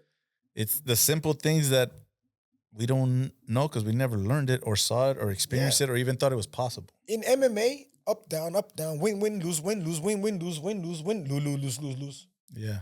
Younger, stronger, older, Wiser. win. Wiser. The only loss that I have right now is my very last loss that I had my first loss in 4 years. And here we go in the reason why I talked to you about this waves again. So Right? now you got to So there's a wave that I was riding, rebuild yourself. and there's a time that you can jump off a wave, No, the wave's over. or the wave's over. And you just wait for the next wave. Thank you. Correct. So I'm going. And how do I lose this last fight? There's no Wow. excuses. The There's guy's no like excuses a here. well-known boxer, no? First of all, they gave me Austin Trout. For those of you that don't know who Austin Trout is, he's the former WC world champion. I think he's been champion 4 or 5 times. If you see the fight with Canelo, he fought Canelo. Most people think that he won that fight, Wow. except for Canelo dropped him like in the 4th That's round, what separated him. and that's what changes the whole fight. But if you keep watching the entire fight, He was there. he's got him on points. Oh, shit. Point fighting him. So he's nice. It's there. It's a fight. Like the 50% will say Canelo won. 50% was still saying that he should have won that fight, but the knockdown, you know, Yeah. he knocks out Miguel Cotto. Like Wow. this is not whatever dude. Yeah. He fought the Charlo brothers. Like he fought the who's in boxing. So now you're bringing the highest level boxer ever signed to BKFC history, and not to mention my first southpaw, which is different, right? When you're facing somebody in a different stance. My first southpaw I ever faced in boxing. Yeah. And you bring it to me. Didn't you train before when they switched it up on you? That Yeah, fight? I was training. I was getting ready for him. This was years ago. No, that was just last year. Okay. I was getting ready for him for like 3 months. So you got some And training then in it. and then the fight all of a sudden got changed. Yeah. They gave me James Lilly, which was a guy who was riding an 8-0 record, undefeated as well. So you got some training in the southpaw. Yeah, and I fought Stance. James Lilly. I beat James Lilly, and then after James Lilly, at James Lilly fight, I tore my labrum. That was bothering me for a while already, so I tore it. I finished tearing my labrum. I messed up my knuckle in the same arm, so I literally did the Lilly fight. If you watch the fight, I threw my left hand Once, maybe. probably like 10 times, but like, just faking it because I can't let them know that I don't have a hand. So my arm was gone. The first round it was gone. So I literally won that fight on this arm. And it wasn't the most exciting fight. It was very high level, very tactical fight. Yeah. And after this, I go into surgery. This, again, this is a very strong decision for me because I'm 38, bro. So you did the surgery after the last I'm fight. 38, about to turn 39. Like, I don't have the type of time to be sitting around. And what time they gave you? What time frame? So I say, you know what? Fuck it. I'm gonna just do the surgery. And I asked the doctor, Doc, can I do my toe at the same time? You're like, I have a colleague. I think it's actually better that you do everything under one anesthesia. So I went down and they did my knuckle that was ruptured, my labrum, and the other doctor did my toe at the same time. I have the pictures. It's crazy. So they did all 3 surgeries in one day. And 3 months later, I was training. How the Within 5 months, I fought again. And I fought against that's Trout. that's unheard of, though. I fought too early. It was ring rust. I was not in my motion. Of course not. I would think your toe doesn't feel the same. Your shoulder don't feel the same. Your hand. Bro, I still can't run. Now I can't run anymore. I have to. And you did this condition because out of necessity, or you did it because you wanted to prove yourself something? Or you did it because you were forced? No, it's that I'm already like. There's not that much time I've been left. fighting for 18 years. Yeah. And I just started seeing real money. And even that, I can't tell you that. Look, man, BKFC, I have to thank for the platform because I've gotten to the point where I buy myself a house, my first home. They have to thank you, bro. You know what I mean? So thank you for BKFC for the opportunity. There are very few fighters that are making more money than I am, and I've been asking to fight. Like Mike Perry, for example, I've been asking to fight. I saw that at the press conference. That was and I'm the smaller guy here. Yeah. And I'm just stepping up. The reason why I was stepped up to 165, that's not my weight cut. 155, I'm already a small guy. Yeah. 155, I walk around 170. I can get a 175. So when I fight to 155, I'm dropping 15 pounds. I'm a small guy. People that drop to 155 drop from 190, 185, even from 200 drop to 155. But do you think that maybe because of that, your health is where it is now because you're not doing that crazy. Yes, that's the other. Yes, and that's another thing that has. So it's a benefit. That's another thing that has prolonged my career. Exactly. Is that I don't dehydrate my brain like other people do. Yeah, that's great. I don't deplete my body like they do. Like I always stayed right there. So like when I was fighting MMA, I was fighting 145. Yeah. And sometimes I had to do like 30 pounds to get to 145. Yeah. And I'm supposed to be the bigger guy, right? That's what everybody does, right? Yeah. If you look at my record, the majority of my knockouts when you're heavier. When I was 155, when I'm the smaller guy in the fight than when I was the bigger guy in the fight because I was depleted. Yeah. When you go in there, it's nuts. It's like I had to like do extreme. I don't know diets. how you guys do that shit. Bro, I would drop my body to 3% body fat, man. That's crazy. You know what that is? No, I don't. 3% body fat, brother. That's crazy. Like right now, I'm like 9-10%. Yeah, but you're ripped up. Yeah, but 3% is like veins. Like my back has a six pack. I have a picture. My back has a six pack. That's nuts, bro. It's ridiculous. You know? But you get weak and your brain is not going to hydrate in 24 hours. But all these things I had to learn through my professional career. I didn't do amateurs. So you feel that you're standing strong right now, mentally, physically, all the above? Because I learned all of these things. I paid my dues. And that's what you need to do. And you've acquired knowledge yourself to a point that you feel confident with anything that comes your way. Yeah. And that's amazing, brother. So now, okay, let's talk about what's next. What's next is now getting my status back. I got to get my belt back. So what I had to do, I was the 155-pound champion, which I still am. I never lost that belt. I had to vacate the 155-pound belt. Okay. After defending it 6 times. Nobody in BKFC history has defended a belt more than 3 times. Wow. Okay. So let's put that on the record. Okay. Nobody has met my records. Okay. 9 fights without a loss before my first loss. 6 world title defenses. Nobody has even done half. Wow. 6 world title defenses. Okay. I've been crowned world champion in BKFC 8 times. Wow. So I'm an 8-time bare knuckle boxing world champion. Wow. Apart from the 4 MMA titles. Wow. So you understand? Collector of belts. Yes. So I'm the belt collector. That's one of my AKAs. Right? The belt collector. I like it. So what I've been asking for now is I had to vacate the 155 because the company didn't want me to hold on to 2 different weight classes at the same time. Okay. I was holding traffic. That's understandable. I understand. It's business, right? So I said, okay, you know what? No problem. I'll give you back because I went from 155. I stepped to 165 and I beat Elvin Brito, which was my very first fight. He was like in a fight. Brito lost against me.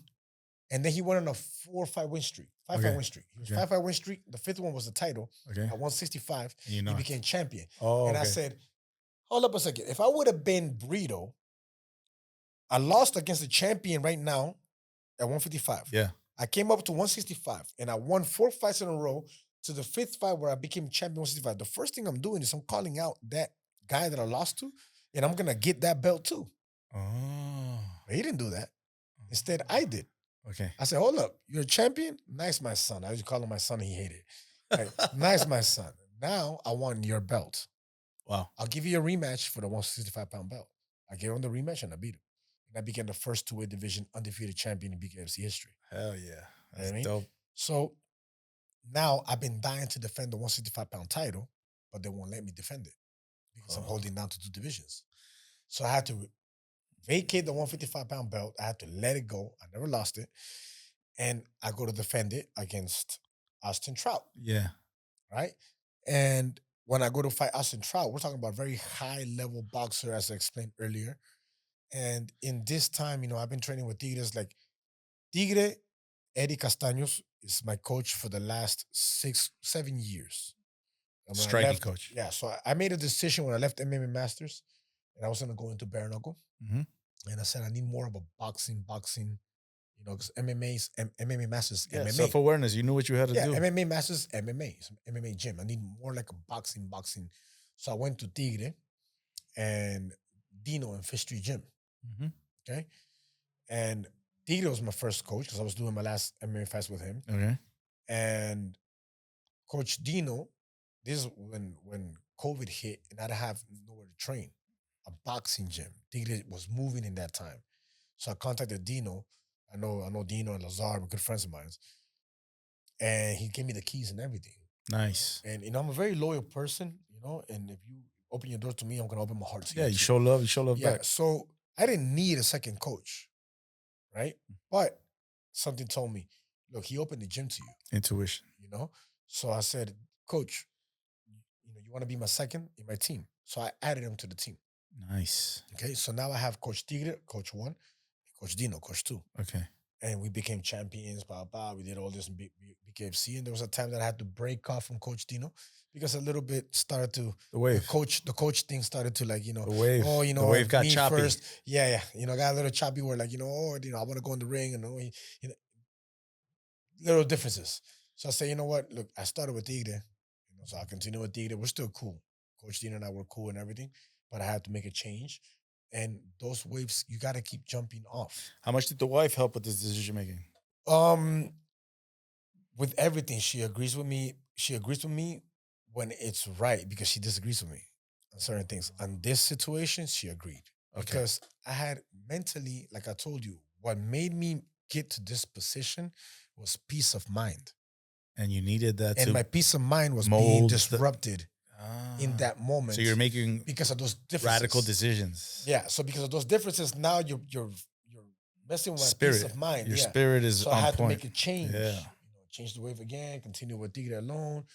And now, fast forward to today, I had to make a decision when I made this last fight, this last loss, because it's not a thing like, oh, I lost the fight, now I'm not training with you anymore. It's not that.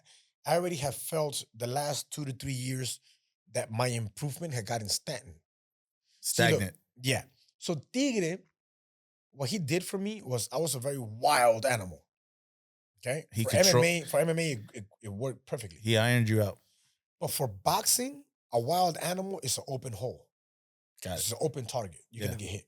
You know what I mean? And in bare knuckle, brother, you get hit once. You get hit once, man. If you don't get knocked out, props. And you get a cut big enough, the fight's over. Yeah, you can't continue. All right. So Tigre said, look, Palomino, I love your heart, but you have more than that. If you throw everything to chance, then it becomes 50-50. You got to use this now. Correct. So Tigre tightened tunnel vision. Tightened my from going like this to boom, more technical movement, which is what you need. Great work, man. We did awesome work for 7 years. He had to break. I had to break myself down. I couldn't start doing the things that Tigre wanted me to do. Fundamentals. Until 3 years later. Fundamentals. It took me 3 years of training with him to start doing the things that he was there teaching. Any doubt, man? No doubt. Zero. Ever? Everything was great. Everything was. No, I'm saying through the process, like of change, and did you embrace it, or were you like, I don't know if I could do this? There was times. You know what it is, man. I always say this to everybody, and one of the biggest reasons why I haven't opened a gym, I like being a student, bro. I love learning. That is amazing. I really enjoy learning. Yes. Like I really enjoy learning. So when I get to a place where I'm not learning anymore, I need to move. You like that little frustration, and you like the joy of getting it and that spark of like, yes, I got it. Yes, let's working move for on. something like boom, I got it now. So oh, wow. So with Tigre, it came to that point where man, nothing against. I love Tigre. We have a good relationship still. We talk. Yeah, no wave, man. But I have to keep moving forward. It's kind of like, I'll give you an example that a good friend of mine gave me this example. You seen a rocket go up? Yes. What does it have next to it? The little wings or the and when gas, it reaches a certain height, it lets go of the gas. It keeps going. To keep going up, you got to let go of what's dragging you back. Yeah. That is knowledge of self, self-awareness, self-concept. Yeah, some people might want to take this in the wrong way. No, this is just the reality of how things exactly what I'm trying to do with the podcast. And you know what's the beauty about Tigre is that Tigre understands that. Of course, he's a man. He respects my decision. He's an honorable man. You understand what I'm saying? So it came to that point where now we're talking about this clean style. In my last bare knuckle fights have not been the most exciting. I've been winning until my last loss, but they haven't been the most exciting fights, the last 3 fights, because I've been fighting at a style that is technically not my personality. I'm a very aggressive fighter. Yeah. Fighter. Yeah, that's my personality. I'm explosive. Yeah. And I've been getting cleaned and controlled for too long. You want to break out? I adopted that. Doom. So now you're building a new Palomino? Yes. Oh, so now it's like Palomino 2.0, if you will, right? Wow. Where you have the beast, Then you have the beast that went under control. And now you have that controlled tame beast put in the middle where it's an aggressive, smarter, controlled beast. Do you think your travels to Japan helped you refocus and realign? 1,000%. Share with us, man, because not that many people could go to Japan. Oh my God, that was an experience of its own. And that was after the loss, right? Yes, after the loss. I had already gone to Japan twice before that. This was Yeah. the third time that I went. But I needed this trip. This was a trip that I needed. One thing you could share with us about Japan that really adjusted your mind frame, if you would say. So that peace of mind that this woman brought to me, that's what the country is. Nice. Think about it. Okay, picture for people that haven't been in Japan and you've been to New York, maybe. Yes. Right? Picture a New York with nice people. In order with nice people. And clean like you wouldn't believe. Wow. Clean, right? Okay, picture this. Escalators. You're in the escalator, and on the left-hand side, everybody knows this. Everywhere you go, any escalator in Japan. On the left-hand side, nobody's moving. If you don't want to walk, you stay on the left-hand side. On the right-hand side, if you want to walk, you go on the right-hand side. But check this out. I'm standing on the right-hand side, and I'm talking to my wife, and then she tells me, oh, baby, move to this side, because she just noticed that I'm standing on the right-hand side. When everybody was just waiting for you. I go look back. There's a line. And there's a line of people, and nobody has told me anything. Wow. You go to a bus stop. No, but not a bus stop. I was on a plane when I went to the... And there was a guy, hey, I have a connecting flight in 10 minutes. Everybody get out the way.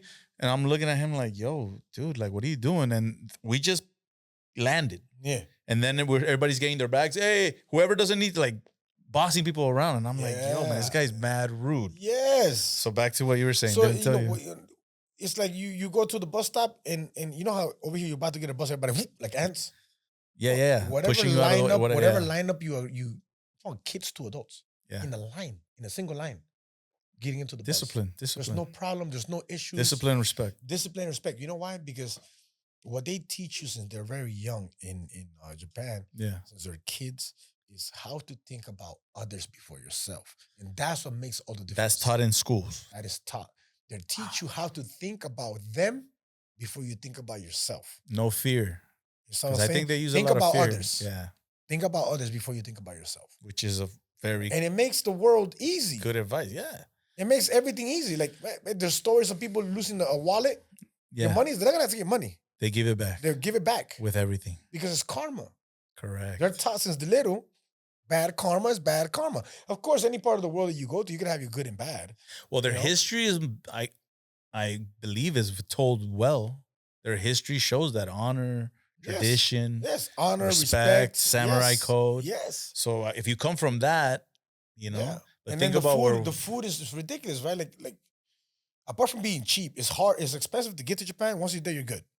Yeah, and everything is is so cheap, it's ridiculous. Like a breakfast would be like $7. Yeah. You know, like they don't price really good. gouge you. So over there, I went over there and I didn't train one day.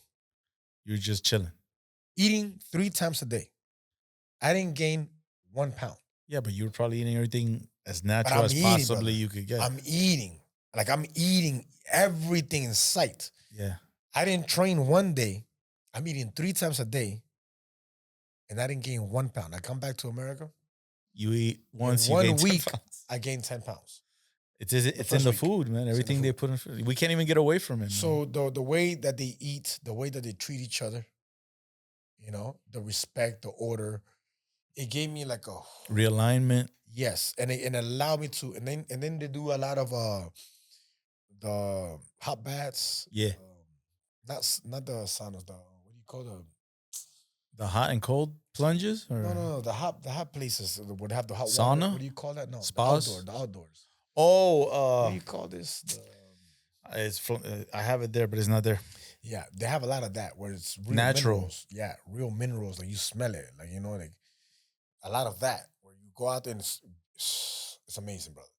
It's like you come in. Is it a park thing that you go in? You can go almost anywhere. Like, or is it just next to the mountain? We would go to apartments. I mean, to rent a room. Yeah. And if you have tattoos, you can't go to a gym. Huh? Yeah. If you have tattoos, you can't go to a gym unless you cover it. If you can cover it, or if it's a private gym. So because the Like a jacuzzi- workout gym or because the jacuzzi, like a gym, yeah. or the places that I'm telling you about. Got it. I don't know why I can't remember the name. Where people go into the hot water, right? Yeah. You can't have tattoos because it's a way to not discriminate on the jacuzzi. Oh wow. So what we did is we would rent like the hotel room Yeah. with its own private hot water place in it. Wow. From the mountain.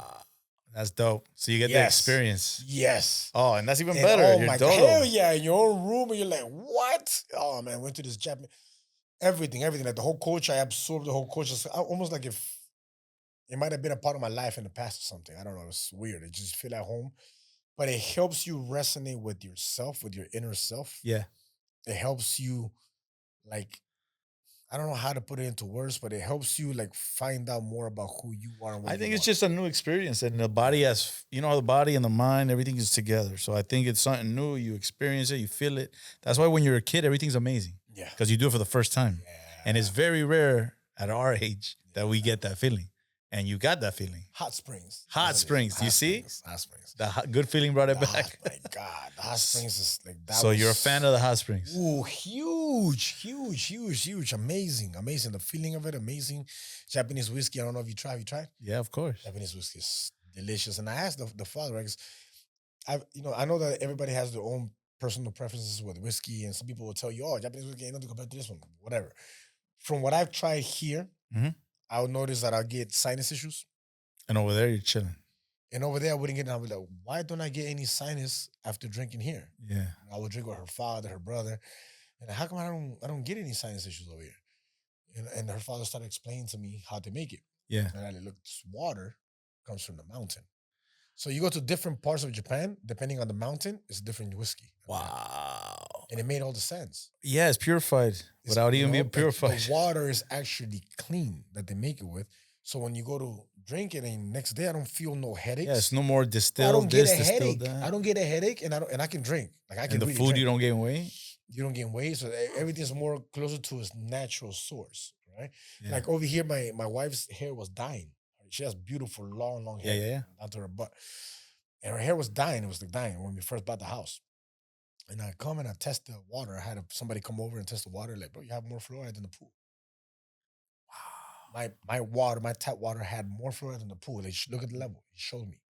And this and that. Like it has this. And I'm a like neat freak when it comes to like food So what'd you and do? nutrition. Yeah. I filter my whole house. My whole house is filtered. Amazing. Within 2 months, our hair came back to life. So the water that we use to wash our vegetables, our faces, Yeah. this is your biggest absorbing organ. Of course. Your skin. Everything that touches us is filtered. Wow. And we don't drink from bottles much anymore. Unless I have to, like today, I go out. I don't. I carry my jug of water. Oh yeah, the one that makes it a mineral water. Yeah, no, yeah, I do that too. That too. But I grab the water that's already filled. I have a big filtration system. And you in my take that house. out. I get that, and I still put it through a filtration system in my fridge. Okay. All right, through another one that I bought from Japan. But you still get the same mineral. Yes, But it's remineralizes clean. the water clean. That's what I hydrate. That's all the water I drink.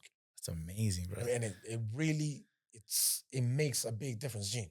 Of course. Look, I wouldn't be performing at my age If it wasn't for these things. if it wasn't for these things that I've learned: how to eat, what to eat, when to eat. So the Palomino 2.0, huh? Yes. Stay tuned. It really is all about what you put in your system. Nice. You know what I mean? Like I do a lot of intermittent fasting. I do ice baths. There are ways that you can raise your natural testosterone levels Okay. by 300 points without having to take anything. Really? Yes, brother. You know the whole cold shock. Cold shock, yeah. Okay, so you know that people do this and they just do it for healing properties. Yeah, to not be sore. That's just like scratching the surface of What it the does. benefits you can give them. Okay. So there's Japanese people that did Yeah. studies, and this dude was getting a test, and Yeah. the urologists were like, "What are you taking? Your testosterone levels are too high." Like, I'm not taking anything. They tested him, and what he would do is he would do the ice baths before training. So normally we do it after training. For the because soreness we and the wanna- pain. Yes. But you do it before training, and it can raise your test levels by 300%, like 300 points. Yeah. Wow. It also helps you grow more stem cells. Wow. Fasting helps you generate more stem cells. You Wow. fast for 72 hours only on water. So you've been You're- practicing this. Yes, I do it. They Nice. call it biohacking. Biohacking? That's what I they like call that. it. They I call like it that. biohacking. But when you become aware of what you're putting into your body and how it's making you react, Yeah, knowledge yourself. like I am very good at weight cutting. I don't have to suffer to weight cut. I've taught a lot of people how to weight cut, how to lose weight. I know how to lose weight for people that want Without to do it for losing a energy fight. or strength. Yeah, if you want to do it for a fight, how to lose it and get it right back for next day, Yeah. and how to lose it if you just don't want to maintain this weight off. If you follow my directions, you will do it. So you have a lot to teach. Yes, when And it comes to that's- nutrition and living healthier, you know, I can go nonstop. Is that something you have in mind for the future? I've been teach I've and been share? talking I've been talking about thinking about anti-aging clinics, Uh-huh.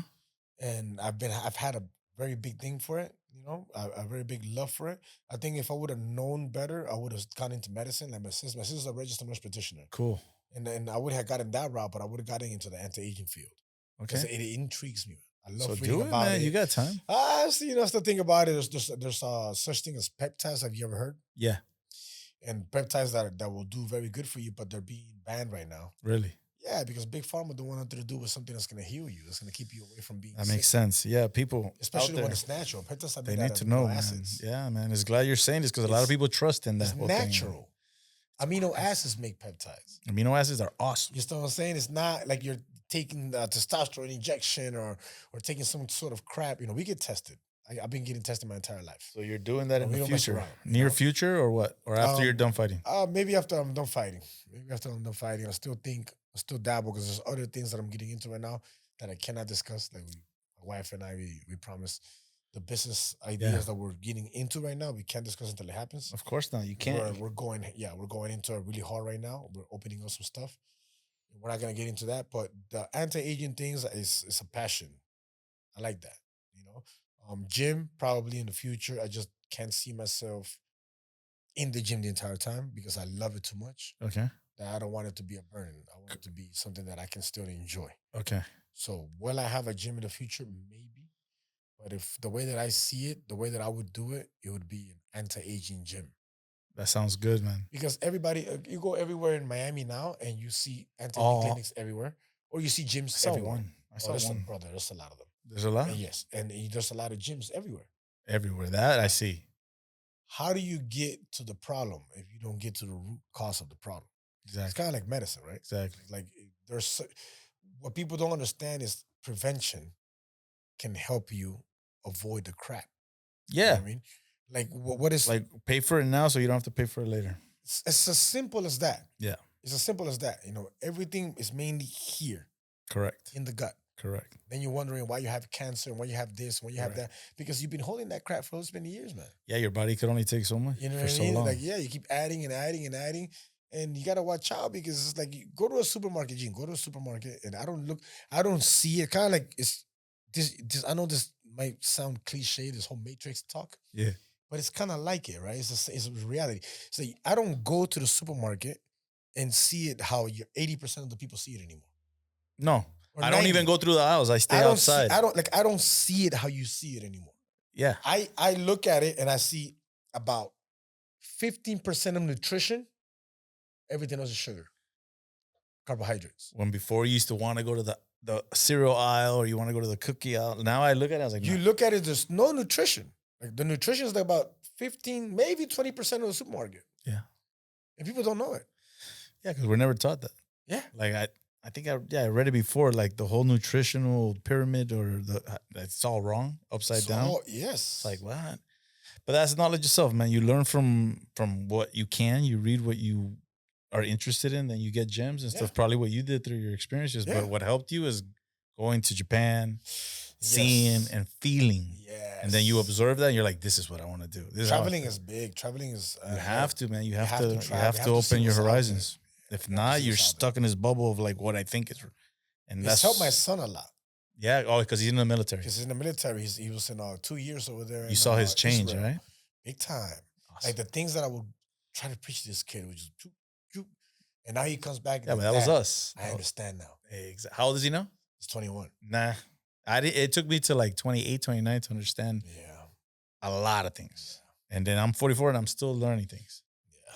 So like I say, all I know is that we don't know, but we try to strive for better as living righteous, right? Yeah. Which you said, karma. Yeah. So now everything's full circle, man. We're standing here now. You've told us about the upbringings. You told about the missions. You told about different waves that you're running or riding. And then now we're This is the new wave right here. Boxer Gym. Shout out to Boxer. Shout out to Mateo. Yes. Shout out to Boxer, Mateo, and the whole team. This is where I believe I finished my fighting days. Nice. You know, I can feel it. I'm in the right place now. What Fade to black. Yes. What Mateo and Boxer are doing, and the reason why we clicked so well, you know, what's crazy is when Mateo started Boxer, he started in a loft right around the corner. Yes.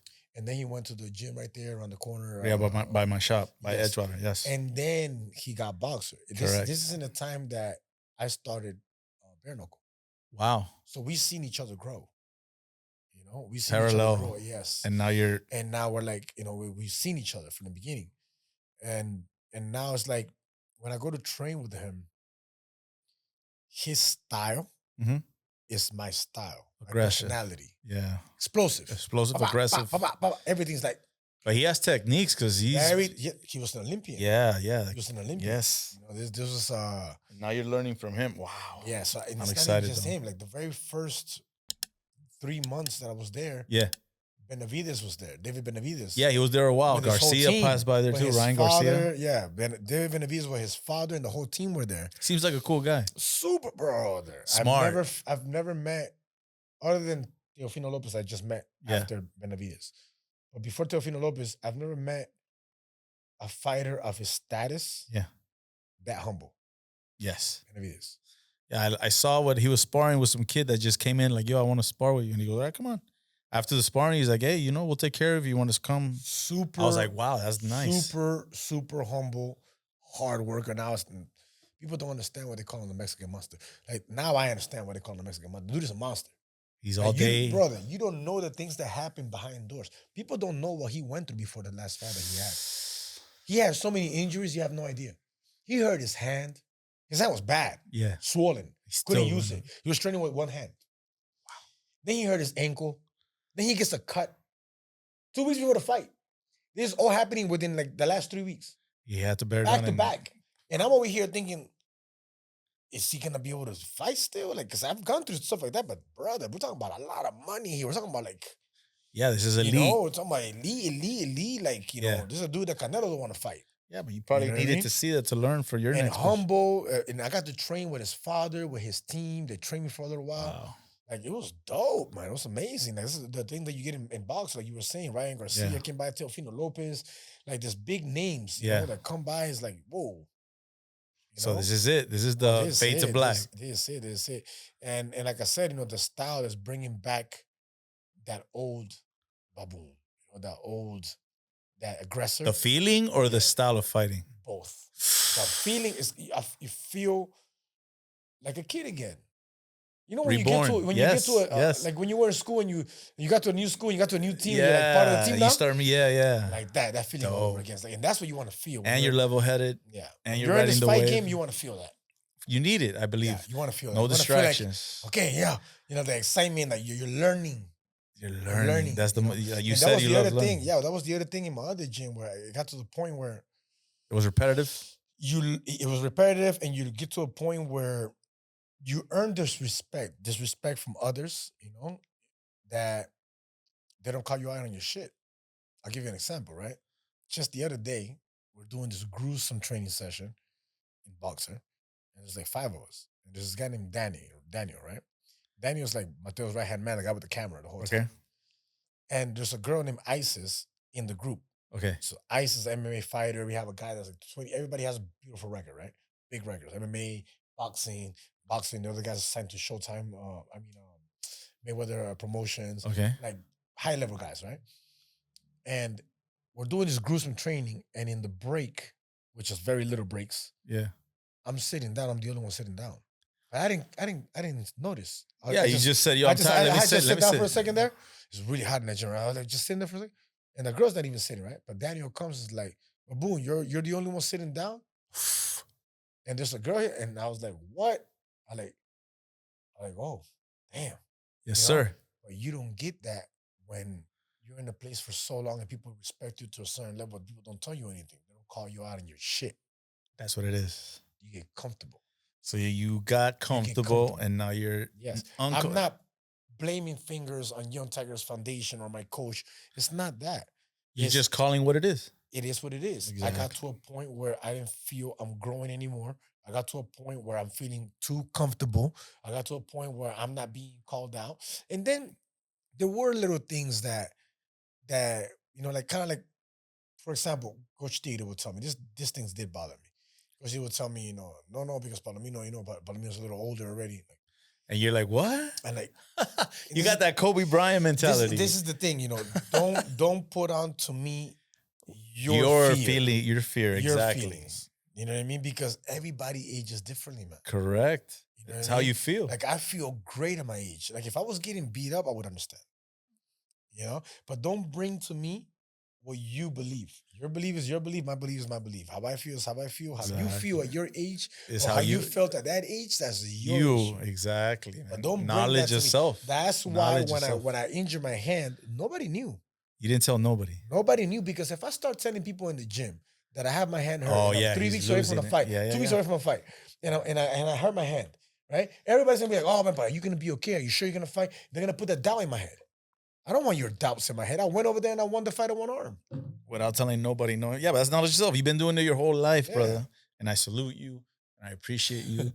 And you've been telling everybody all your stories, which is amazing. Because I knew I had to get you in here because you're a real one. You know what I'm saying? And I'm proud to be a friend, and I'm proud to have met you at the point where you started. To see you now, it's rewarding to me to see friends of mine. Like I'm like, yeah, you could do that. It could be done. Yes. So the people out there, you got to realize whatever you put your mind to, yes. like you just said, all the naysayers and haters or people that doubt, stay away. Yep. Let me do my thing. Yep. And that's what we're doing here. We're doing our thing. We're alive. We're Yep. young. We feel great. And let people know what's coming up next. So now we're waiting for my next fight. My next fight was supposed to be, I had a rematch clause in my last fight against Austin Trout. So I was supposed to get that rematch. From what I've heard, they gave me the rematch offer Okay. for August 9th, This year. and I declined it. Okay. That's just the bottom truth. I had to decline it because it came with a different number. I feel you, and you know your worth. I know my worth. It's only one loss. Yeah, no. You It's play only one the cards loss that in 4 years, and nobody has done what I've done in the company. So I don't think I deserve to get paid less. I agree. So I had to decline the offer. I agree. So I declined that one, and what they did was they booked him to fight in Spain, from what I hear. So he's fighting in Spain.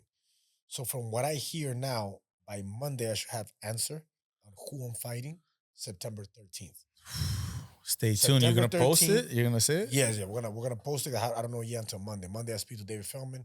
He's gonna give me an opponent for September 13th. I win this fight, and then we can do the Trout fight in December here in Florida.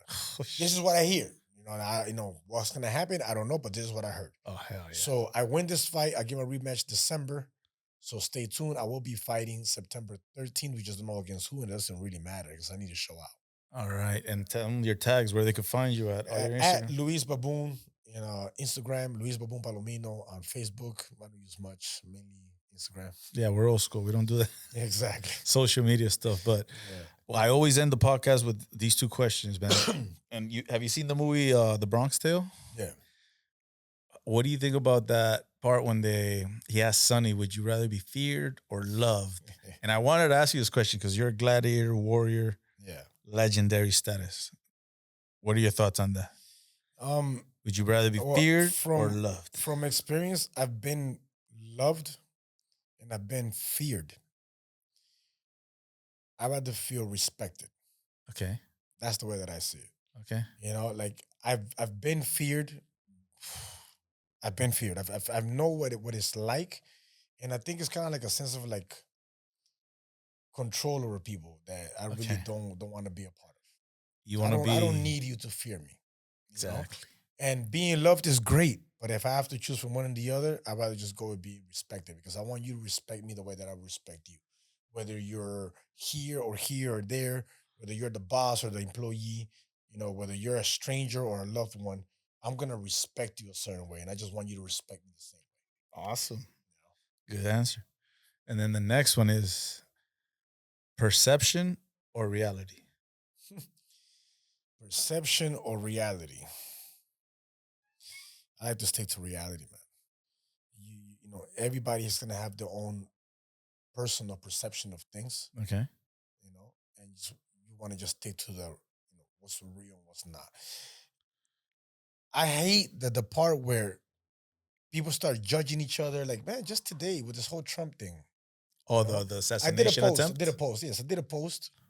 And People are I going got crazy. a bunch of people going crazy because I said something about God bless, that Trump didn't get hurt. Like, oh yeah, but so I guess just God bless Trump, but don't bless the person that got shot, the innocent bystander. And I'm like, I don't know where you're going with this, but why can't we just respect each other's opinions? Because that's not how, like you said it, the culture is not taught. You understand what I'm saying? It's taught about pointing fingers it's like and you're like, oh, being allegiance to something that is not. and then I got what like a you bunch are. of people like coming in and saying, "Oh no, champ, stay out of this," or I had respect for you. I had respect for you, but I'm like, brother, I answered this dude, and I actually answered him like, man, if you have a certain opinion or decision about something, that is your right. Or your mind state, your state of mind, that's your state of mind.